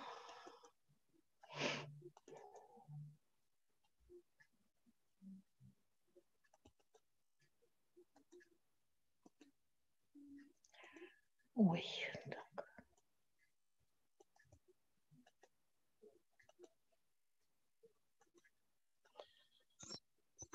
Так, видно, да, демонстрацию? Да, видно. Да. Угу. Так, самопроектирование. Добрый день, уважаемые коллеги. Рада вас приветствовать. Тема доклада «Самопроектирование профессиональной карьеры будущего педагога». Осознание личной ответственности педагога за собственное профессиональное развитие предусматривает возможность и необходимость самопроектирования будущей карьеры. Карьера – это объективный организационный процесс, имеющий свои закономерности, методику осуществления. По мнению Митиной, карьера определяется как один из показателей индивидуальной профессиональной жизни человека, как продвижение, рост, стремление к достижению желаемого положения в обществе, должности, известности, высокого качества жизни при активном использовании своих навыков и их способностей. Однако главное в карьере – внешняя активность субъекта, внешняя детерминация его деятельности, задающая средства достижения результата. Нужно сказать, что в Казахстане здесь вот такой вопрос, связанный с самопроектированием будущей карьеры учителя, будущего педагога, иногда вызывает вопрос у студентов, то есть, в чем вроде бы карьера заключается, то есть он приходит учителем и остается учителем, кто-то дорастает до завуча и директора. Но, в общем-то, помимо того, что учитель может расти в профессиональном плане, повышая свою квалификацию, категорию. Сейчас в Казахстане принят закон о статусе педагога, очень важный закон, который регламентирует деятельность педагога, дает ему определенные права и обязанности, но и защищает его права. И приняты новые квалификационные требования к педагогическим кадрам, и в качестве этапов повышения профессионального мастерства введены такие уровни, как педагог-модератор, педагог-эксперт, педагог-исследователь и педагог-мастер. То есть у нас теперь нет учитель без категории, как раньше было, второй категории, первой и высшей. Теперь это вот такие категории, которые предусматривают сдачу тестирования и подготовка обобщения педагогического опыта и участие в конкурсах различных и так далее. И это, в общем-то, обязывает уже будущих педагогов задуматься о том, как они в дальнейшем будут работать и повышать свою категорию. Потому что ведь еще такой вопрос всегда стоит перед молодыми педагогами о том, что когда они придут работать с их нулевым стажем, они будут получать очень небольшую зарплату, а молодежь-то хочет получать сразу много денег.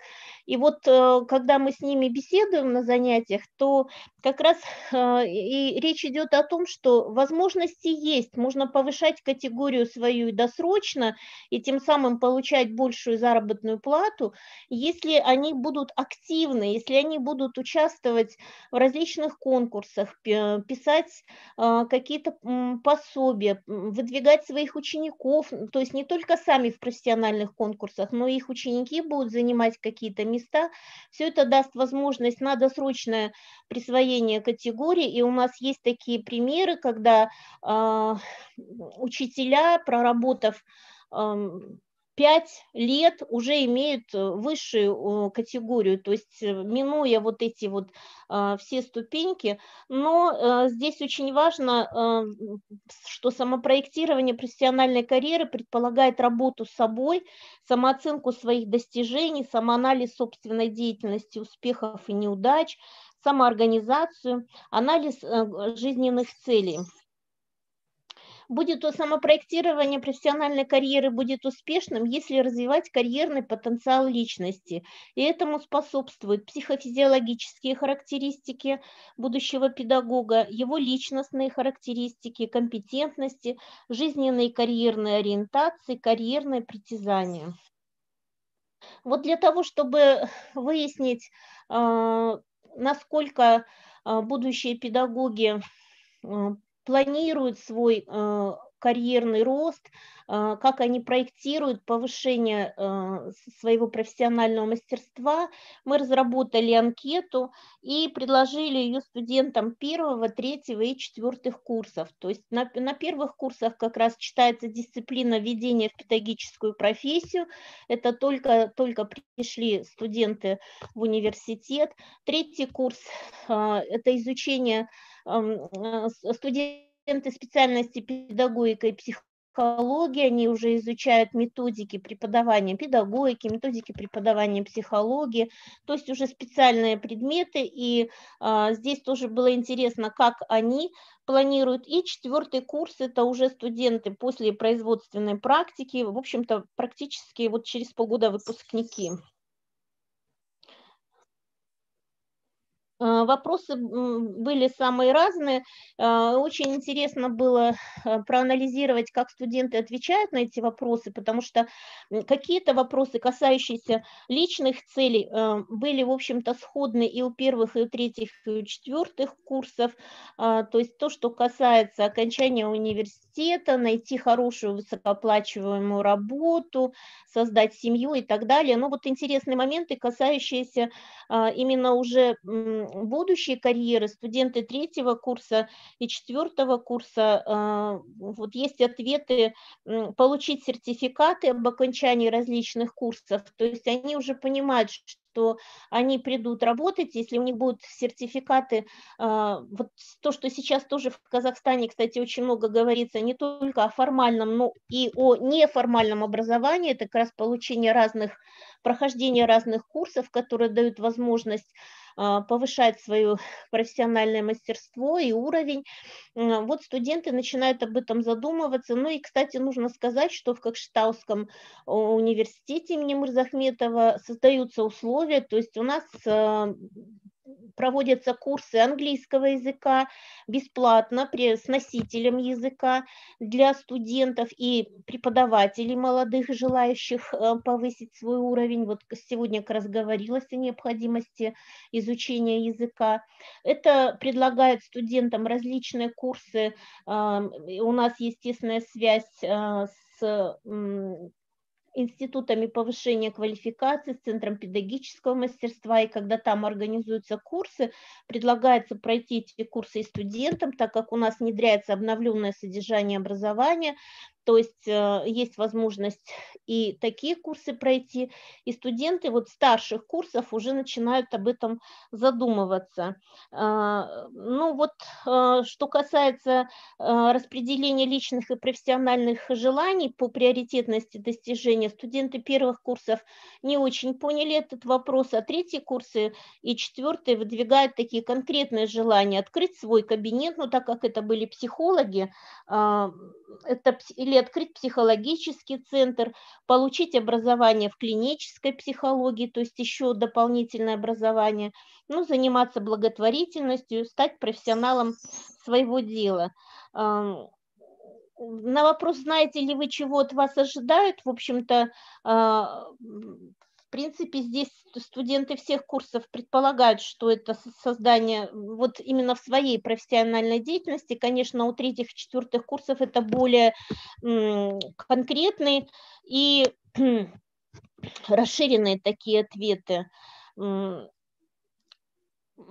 Все студенты отвечают достаточно полно на вопрос, какими способностями обладать и как их развивать, потому что как раз со студентами 1 курса мы это разбирали на дисциплине введения в педпрофессию, поэтому они это хорошо отвечают, а 3 и 4 курсы, в общем-то, они уже это понимают, пройдя педагогическую практику. Какой вы как будущий профессионал в глазах других родителей, преподавателей, одногруппников, разные вопросы. Конечно, им хочется выглядеть хорошим профессионалом, но вот только 4 курс, конечно, уже отвечает о том, что они стремятся достигнуть поставленных целей, выполнять работу. Что касается выполнения своевременного задания, тоже, в общем-то, разные ответы. Опять же, 4-й курс отвечает о том, что для профессионала важна его деятельность, поэтому нужно постоянно совершенствовать знания, чтобы не стопорить себя. Ну вот, кстати, странный вопрос, касающийся приоритетов. Я была очень удивлена, когда провела это анкетирование. Оказалось, что студенты, к сожалению нашему, не очень понимают вообще, что такое приоритет.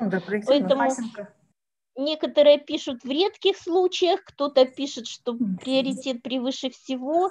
То есть вместо того, чтобы расставить эти приоритеты и показать, вот что для них на первом месте, они вот как-то с этим вопросом не очень справились.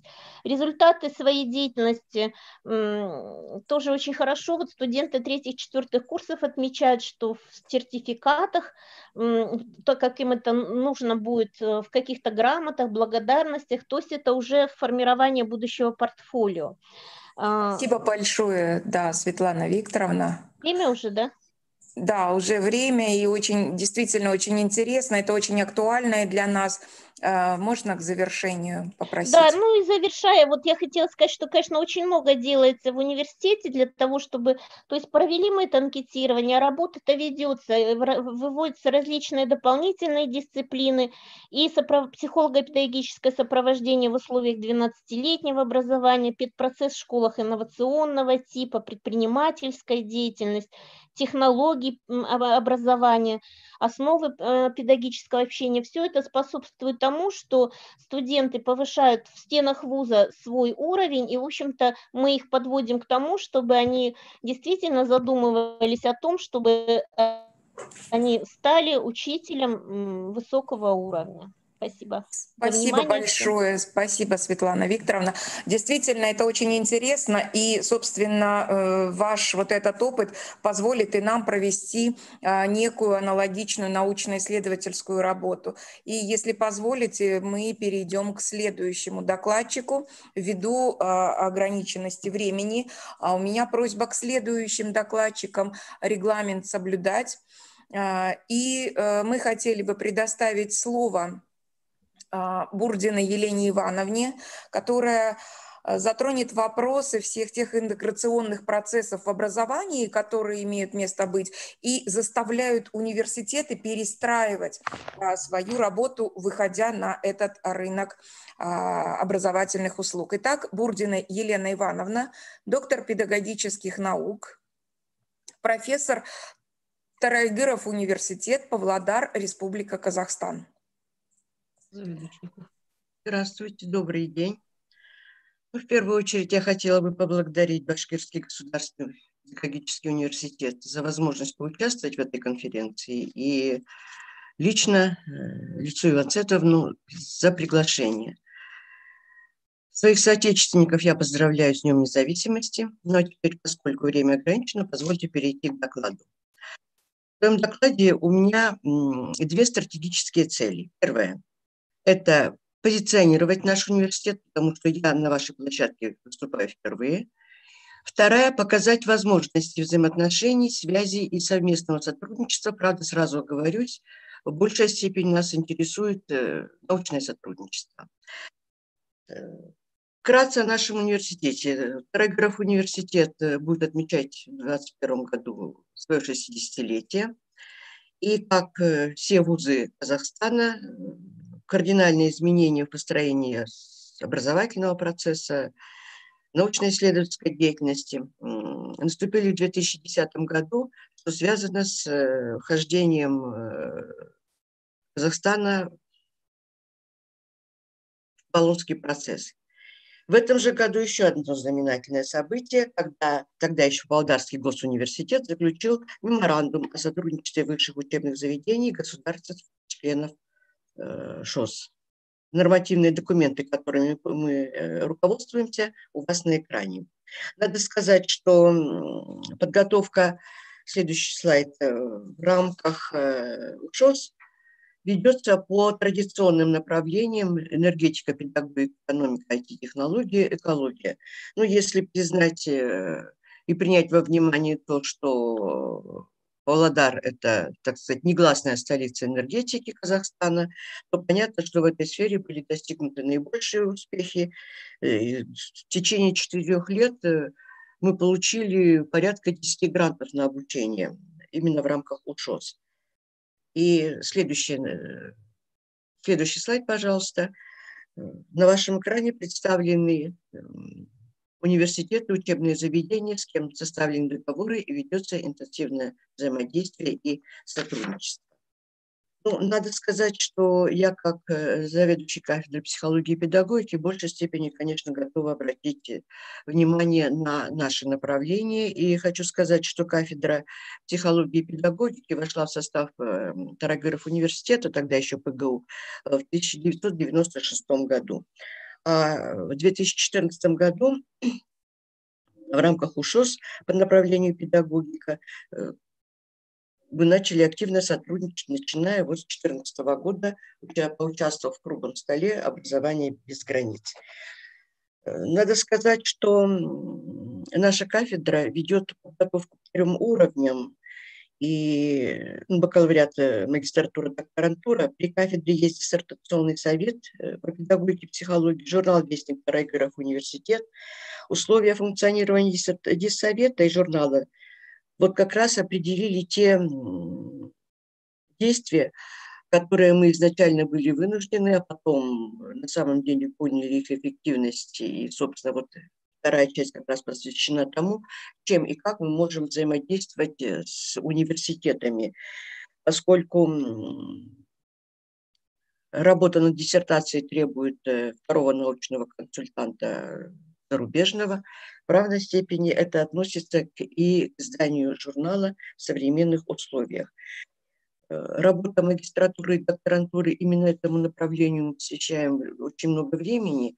И вот, выражая солидарность с предыдущими докладами, когда говорили о необходимости и значимости знания иностранного английского языка, должна сказать, что здесь мы преуспели в том плане, что у нас магистратура всех специальностей функционирует в формате трехязычия. Этому нам немало способствовало то, что мы в свое время попали под программу «Зарубежные ученые». И вот когда вы будете смотреть слайд, с кем мы сотрудничаем, это как раз результат, ученые дальнего зарубежья, разумеется, это как раз результат взаимодействия, которые впоследствии стали научными консультантами наших докторских диссертаций. Такие же возможности у нас есть и в докторантуре. Вступительные экзамены абитуриент вправе выбирать, на каком языке ему отвечать, государственном, английском или русском. Ну и следующий слайд я бы хотела предоставить вашему вниманию тот спектр взаимодействия с зарубежными учеными, поскольку тема доклада «Евразийское пространство образовательное», то есть здесь не только государства, страны УШОС, но и дальнее зарубежье. И что нас больше всего интересует в данном сотрудничестве? Это, конечно, в первую очередь, как я уже сказала, консультирование зарубежных ученых, это слепое рецензирование статей, это научные стажировки докторантов и магистрантов, ну и, безусловно, академическая мобильность. Академическая мобильность, надо сказать, нами интенсивно была использована, но сейчас, как вы сами понимаете, в условиях пандемии этот процесс идет не так интенсивно, хотя надо сказать сразу, что пандемия дала какие-то, следствие пандемии, дистанционное обучение, дали возможность нам активизировать обмен студентами по академической мобильности с зарубежными странами, потому что возможность обучаться дистанционно как раз вот позволяет им не покидать город, и это, оказывается, упрощает и активизирует студентов, извините, я оговорилась, магистрантов, как раз участвовать в академической мобильности, с чего мы и достигли в это время. Ну что, хочу сказать, что мы активно работаем по всем направлениям.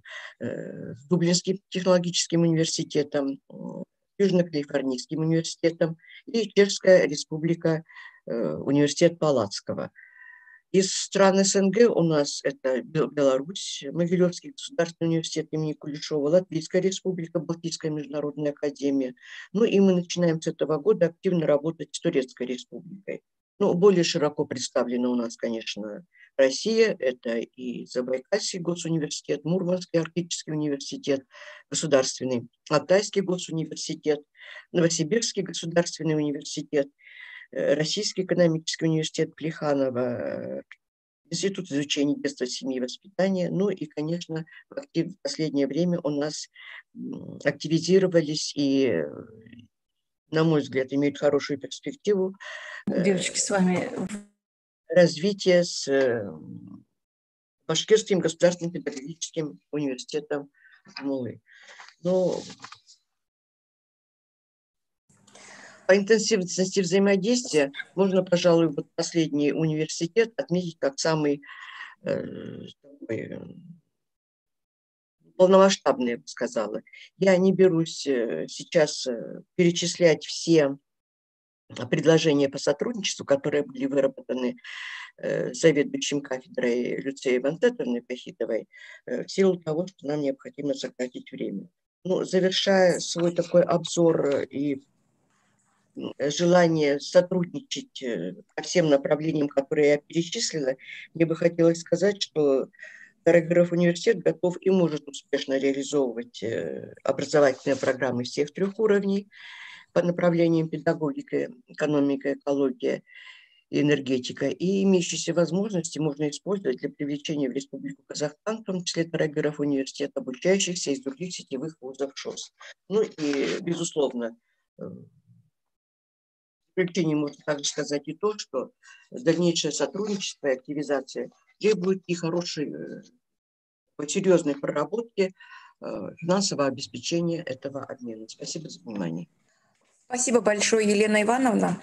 Да, действительно, вот я буквально вас хочу обрадовать. Сейчас дорожная карта нашего взаимодействия, она уже лежит на подписи у ректора, прошла все инстанции, и, собственно, вот к концу недели мы уже отправим вам этот документ по почте. Мы учли все ваши, да, мы учли все ваши пожелание, что да, вы больше делаете акцент на научном развитии взаимодействия. И, собственно, мы к этому готовы и надеемся, что все будет хорошо. Зульхиза Исмагиловна имеет вопрос, если позволите. Елена Ивановна, ну, во-первых, нам очень нравится ваша нацеленность именно на научно-сетевое взаимодействие, потому что это тоже у нас самая большая проблема, и здесь мы с вами едины в наших пожеланиях. И отсюда и вопрос, а в каких проектах вы видите наше научно-сетевое взаимодействие? Есть ли у вас нам что-то... Спасибо, Зульфия Исмаиловна. Дело в том, что вот сокращение, вот то, что так сжали меня по времени, не позволило мне обозначить и даже проблемы очень глубоко. Так вот, самой главной проблемой для нас является как раз наличие, я не говорю планирование, наличие совместных научных проектов с зарубежными учеными. И мы готовы предоставить свои ресурсы для обсуждения в некоторых направлениях, наиболее интересных для нас в силу докторских разработанных диссертаций. Вот я вижу направление инклюзивное образование. И вот то, о чем как раз сегодня было заявлено в секции, это культура проектной деятельности. Мне кажется, очень интересные были бы проекты. Мы готовы их обсудить с тем, чтобы выработать какие-то предложения и, может быть, на самом деле создать этот проект, потому что у нас это слабое место, сразу признаюсь. Спасибо большое. Спасибо. Спасибо большое. Да, у меня уже обращение к следующим нашим докладчикам, уважаемым.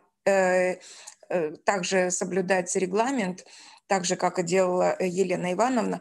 И, собственно, доклад Иманалиевой Салтанат, докторантки 3-го курса Казахского университета международных отношений и мировых языков имени Абылайхана на тему использования эвристической технологии при формировании профессиональной компетентности педагога. Итак, уважаемая Салтанат. Здравствуйте, организаторы конференции, здравствуйте, участники конференции. Так, да, не буду терять времени, сразу перейду к докладу. Актуальность данного исследования сама видна. Вот я озвучу только две причины, две актуальные причины. Это требования работодателя к молодым специалистам, то есть он расширенный, сейчас расширен список требований, и новая парадигма иноязычного образования. То есть последняя декада, она вот наверное, последние декады две, то есть это переход к новой парадигме иноязычного образования, поэтому я так думаю, что это актуально. Извините за некоторые недочеты, может быть, в переводе, потому что изначально доклад заявлен на английском языке. Следующий слайд, пожалуйста. Салтанат, извините, но вы можете на английском продолжить? Как вам удобно. Вы просто, да, вы представляете для нашей российской аудитории презентацию на русском, а доклад вы можете на английском, так как готовили. Да, спасибо большое. Как вам удобно. Okay, thank you. So as you see, the person in the society has several things to several qualities. Yes, initiativity, creativity, mobility. Then the skills to think creatively, to think critically, and to use all the knowledge in the situations. The next slide, please. What is heuristics? So as we taught heuristics as professional professionally from the competence as of I'm sorry, can I just a moment, can I open my own?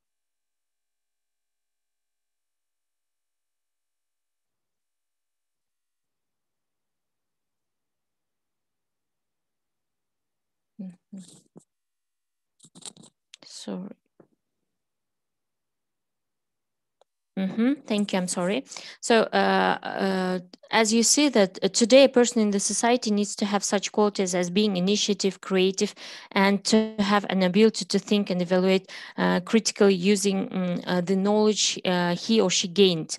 A contemporary teacher should also have all the qualities mentioned above and even doubled. So now what is heuristics? While searching different resources, we may conclude that heuristics as a term can be used as in four different ways. As we study the teacher's professional competence formation by using heuristic technology, we need to study heuristic deeper as a teaching method and its opportunities in teaching process. So heuristics as a teaching method is a method when a teacher does not transfer ready knowledge, but gives an opportunity to learners self-education, more independent knowledge acquisition, which is very important nowadays in this COVID situation. Yes, so there are various forms of heuristic technology in education. However, in training future teachers, I decided to use the following ones. As I have my own experiment in this, I used only these ones. So these forms: a heuristic lesson, a mind map, a business game, a project work, writing an essay, imagine, and if situations. So the next. So what is heuristic lesson? For example, in heuristic lesson, the task was following: work in mini groups of 3 people and prepare a fragment of the lesson to develop speaking skills. Make a feedback answering the question which method is more beneficial for young learners while developing speaking skills. Give your reasons. So students should prepare, students of future teaching profession should prepare a lesson, a fragment of the lesson, and giving their own reasons. The next is brainstorming or mind map. I gave both of them. So in mini groups, 3 and 4 people make a mind map answering the question, why do we need learning styles?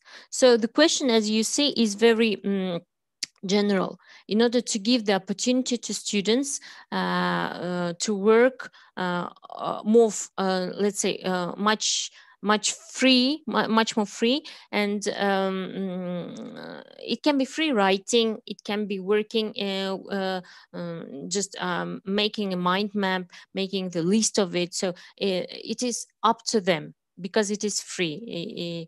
The next is business game.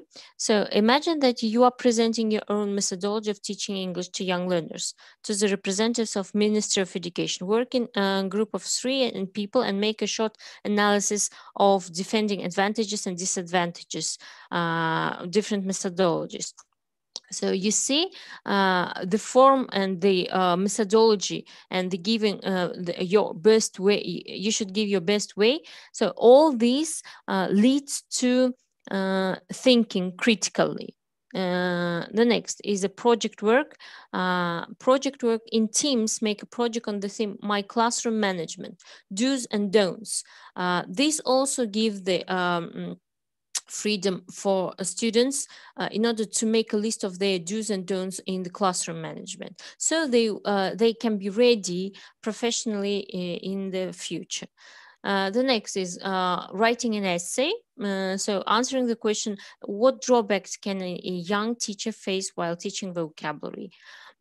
So this is clear, and this is also the free format, no limitations. Next, imagine an if situations. Work in pairs. Imagine that you are experienced teachers at school. You have young colleagues whose plans of the lesson do not work. Help them with lesson planning by giving your own tips to make it better. Use one lesson plan as a sample. So you see all the given tasks I made myself, but of course, looking at the other tasks. So the advantages are clearly seen. Can you go to the next slide of the advantages and drawbacks? То есть преимущества, да, использования евразийских технологий. So certainly there are advantages as well as some disadvantages. The first advantage is opportunity to self-learning, which leads to self-managing, self-organization, as a result, self-realization, which is very important, which is very actual nowadays. The next, the opportunity to realize learners' creative potential while solving a problem, which in its turn gives freedom to ideas and thinking out of box. So you don't think in the frame of something, yes? The next is positive inner motivation to find a solution. When the question is oriented to the person will try to solve it anyway. So this is a good positive inner motivation. Next, formation of interpersonal relationship between learners. So they can be different interpersonal relationships. So they can be positive or as well as negative. So students learn, if it's negative, students learn to overcome the problems. If it's positive, then it's good for them. And the last one is ability to learn applying acquired knowledge creatively to find a solution or fulfill the task. So they acquire the knowledge. Of course, the knowledge is given, but they try to use this knowledge to fulfill the task, to, for example, solve the problem situations. All these, however, there are some drawbacks of these methods. Can we go to the next slide? It is, first of all, this is time consuming. The next is depends on learners' level of knowledge and depends on cognitive skills. So these drawbacks, I think they are they can be easily solved.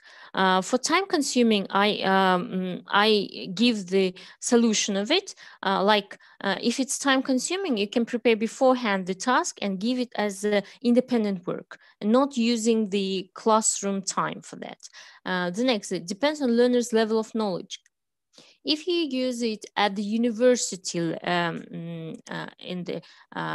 the second year students or third year students on the professional lessons, then I think the level of knowledge is enough. And the next, the cognitive skills. This is, of course, depends on individual cognitive skills of the students. But anyway, I think the higher the year of the student, the more and profound are cognitive skills. So to sum up, можем, да, к заключению пойти. To sum up, I may surely say that despite having some drawbacks, heuristic technology is still a beneficial way of developing self-learning, which leads to self-managing and self-organization, and as a result of self-realization, realizing learners' creative potential while solving a problem task, which in its turns gives freedom to ideas and thinking out of box, creating positive inner motivation to find solution, forming interpersonal relationships between learners, and applying acquired knowledge. Thus, using heuristic technology while forming future teachers' professional competence is a must, in my opinion, not only the recommendation. So that's it. Thank you. Спасибо большое, Салтанат. Вы меня поразили своим вот свободным, что называется, речеизъявлением. Очень было приятно вас слушать. Ну, Зульхиза Исмагиловна хотела бы задать вопрос. Sylvia, we are grateful that you made your report in English. And let me voice the question. What difficulties do you face using heuristic technologies? So I said about 3 difficulties. So it's time consuming. Then it depends on knowledge, on the level of knowledge of students. So if they don't have enough level of knowledge, then heuristic technology can be a little bit problematic. But I used it in the second year students, with second year students. So with them, that was very good. Even though they have some mistakes, even though they have not very good answers maybe sometimes, but they learn to think creatively, to cognize what they have learned. So I think these 2 very little drawbacks are not so much, a problem for using heuristic technology. So you're absolutely right. Уважаемые коллеги, действительно, я спросила о трудностях, и трудности, которые она, в общем-то, в принципе, в докладе озвучила. Вот, знания студентов, time, потраченный со студентами, и спасибо большое. Спасибо. Спасибо большое.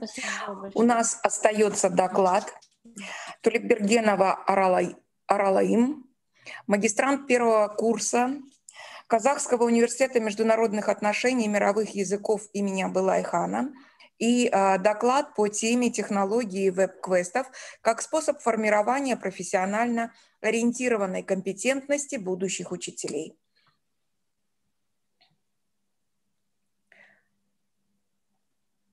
Thank you. Здравствуйте. I will speak in English, but my presentation is in Russian. Next page, please.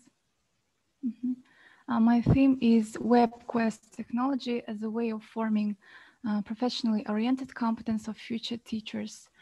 I will discuss the formation of professionally oriented competence of future teachers with the technology which is called WebQuest. And the significance of the development of professionally oriented competency is determined by the fact that teachers should respond to any changes in education. Next page, please.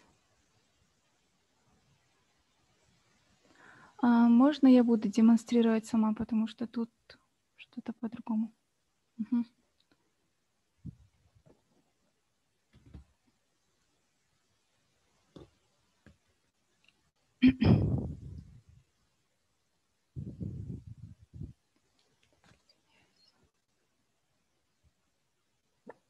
Можете включить презентацию? Я что-то не могу свою найти.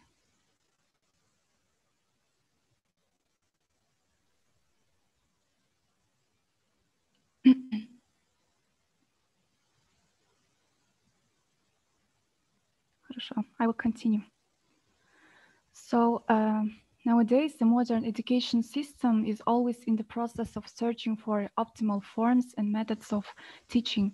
The formation of new models of educational activities with the widespread use of information and telecommunication teaching aids are the main component of the modernization of education. One of these conditions and means of creating educational environment is the technology, innovative pedagogical technologies. In this case, it is a WebQuest technology, which makes educational process more interesting. Next slide. For the first time, this technology was developed by Bernie Dodge, who is a specialist in educational technology and professor at the State University of San Diego. This technology is universal in its nature because it is based on the assimilation of the methods of acquiring knowledge and also skills from various sources. This technology allows both to just replenish of the knowledge and also systematize the existing ones. The main features of a WebQuest is that learners don't wander randomly through the network, but the search takes place along a specific route aimed at solving the problem. The teacher gives the learners a list of websites that match the subject of the project and the level of the knowledge. So the work is organized in several stages. This technology can be difficult and more difficult for the teachers because it is aimed at developing skills of analytical and creative thinking, and while creating, teachers should have and must have a high level of subject knowledge and methodological and communication competence. In this case, we can see that quality of education depends on many factors, and it is formed on the basis of the different knowledge, skills, and competences. Next page, please. Next. WebQuest acts as one of the types of independent work using the capabilities of global networks. The use of this technology in the classroom allows teachers to determine a number of advantages. It can be the motivation of future teachers to study his or her subjects. It's on the one hand, and on the other hand, it's a motivation to the use of computer technologies in educational activities. Also, future teachers acquire research and information skills as well as public speaking skills develop. And also they will develop their team problem solving skills. Future teachers learn to look at their future professional activities from different point of views. It allows teachers to make discoveries rather than just assimilate information. It helps to explore the problem more or less deep, and thus ideal for future teacher of any level. All these mentioned things can contribute to the formation of both communicative and informational competencies that provides the necessary conditions for motivated, independent, and creative activity of learners. Next page.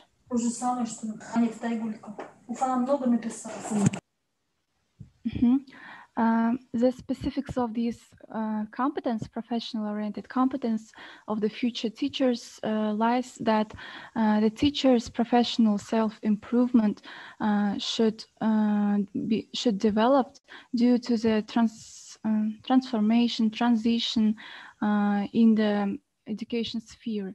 So it means that every teacher should respond to any changes in education system, and also they should be able to adapt to them. That's all. Спасибо, Арайлым.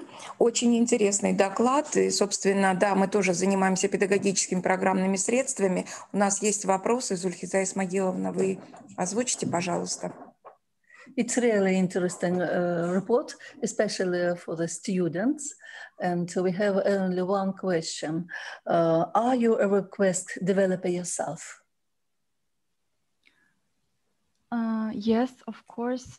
I think every future teacher, every student should be on the way to develop their skills, competences in his or her professions. Yes, I am eager to develop especially professional-oriented competence because I think nowadays person in every sphere should be multifaceted because it's a demand of the society for the education. And how many developed WebQuest have you? Do you have? I'm just starting about WebQuest technology. I'm just starting to know it because I think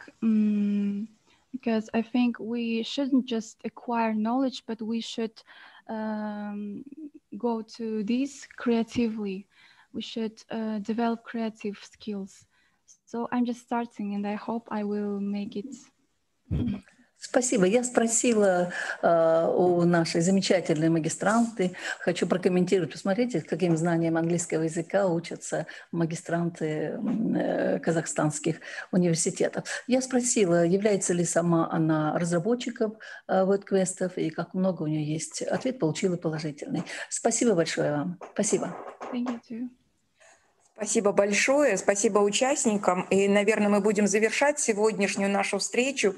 В заключении хотелось бы сказать, что современное образование сегодня способствует всеобщему, полноценному развитию человека.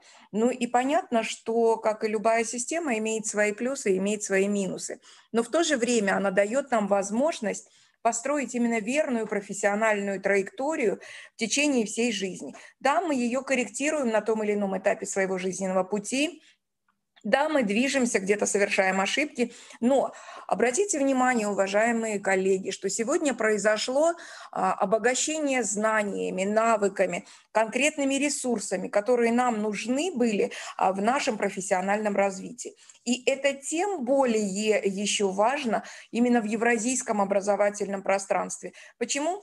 У нас общие цели, у нас общие взгляды. И мы, конечно же, будем налаживать диалог уже уже вот в состоявшемся, что называется, онлайн-пространстве. Мы будем формировать свое пространство онлайн и, собственно, укреплять потенциал нашего профессионального сообщества. Собственно, что, уважаемые коллеги, Зульхиза Исмагиловна, вам есть что сказать? Последнее слово. Мне бы очень хотелось выразить глубокую благодарность вам, вашему руководству, которое обеспечили вас условиями для того, чтобы мы с вами могли действительно вот в таком инновационном формате продолжить наше взаимодействие, несмотря ни на какие трудности, ни на какие напасти, которые нам посылает судьба. Я думаю, что наше сотрудничество и дружба от этого станет еще крепче. Успехов нам всем нашим научно-сетевом взаимодействии. Берегите себя, и все у нас хорошо получится.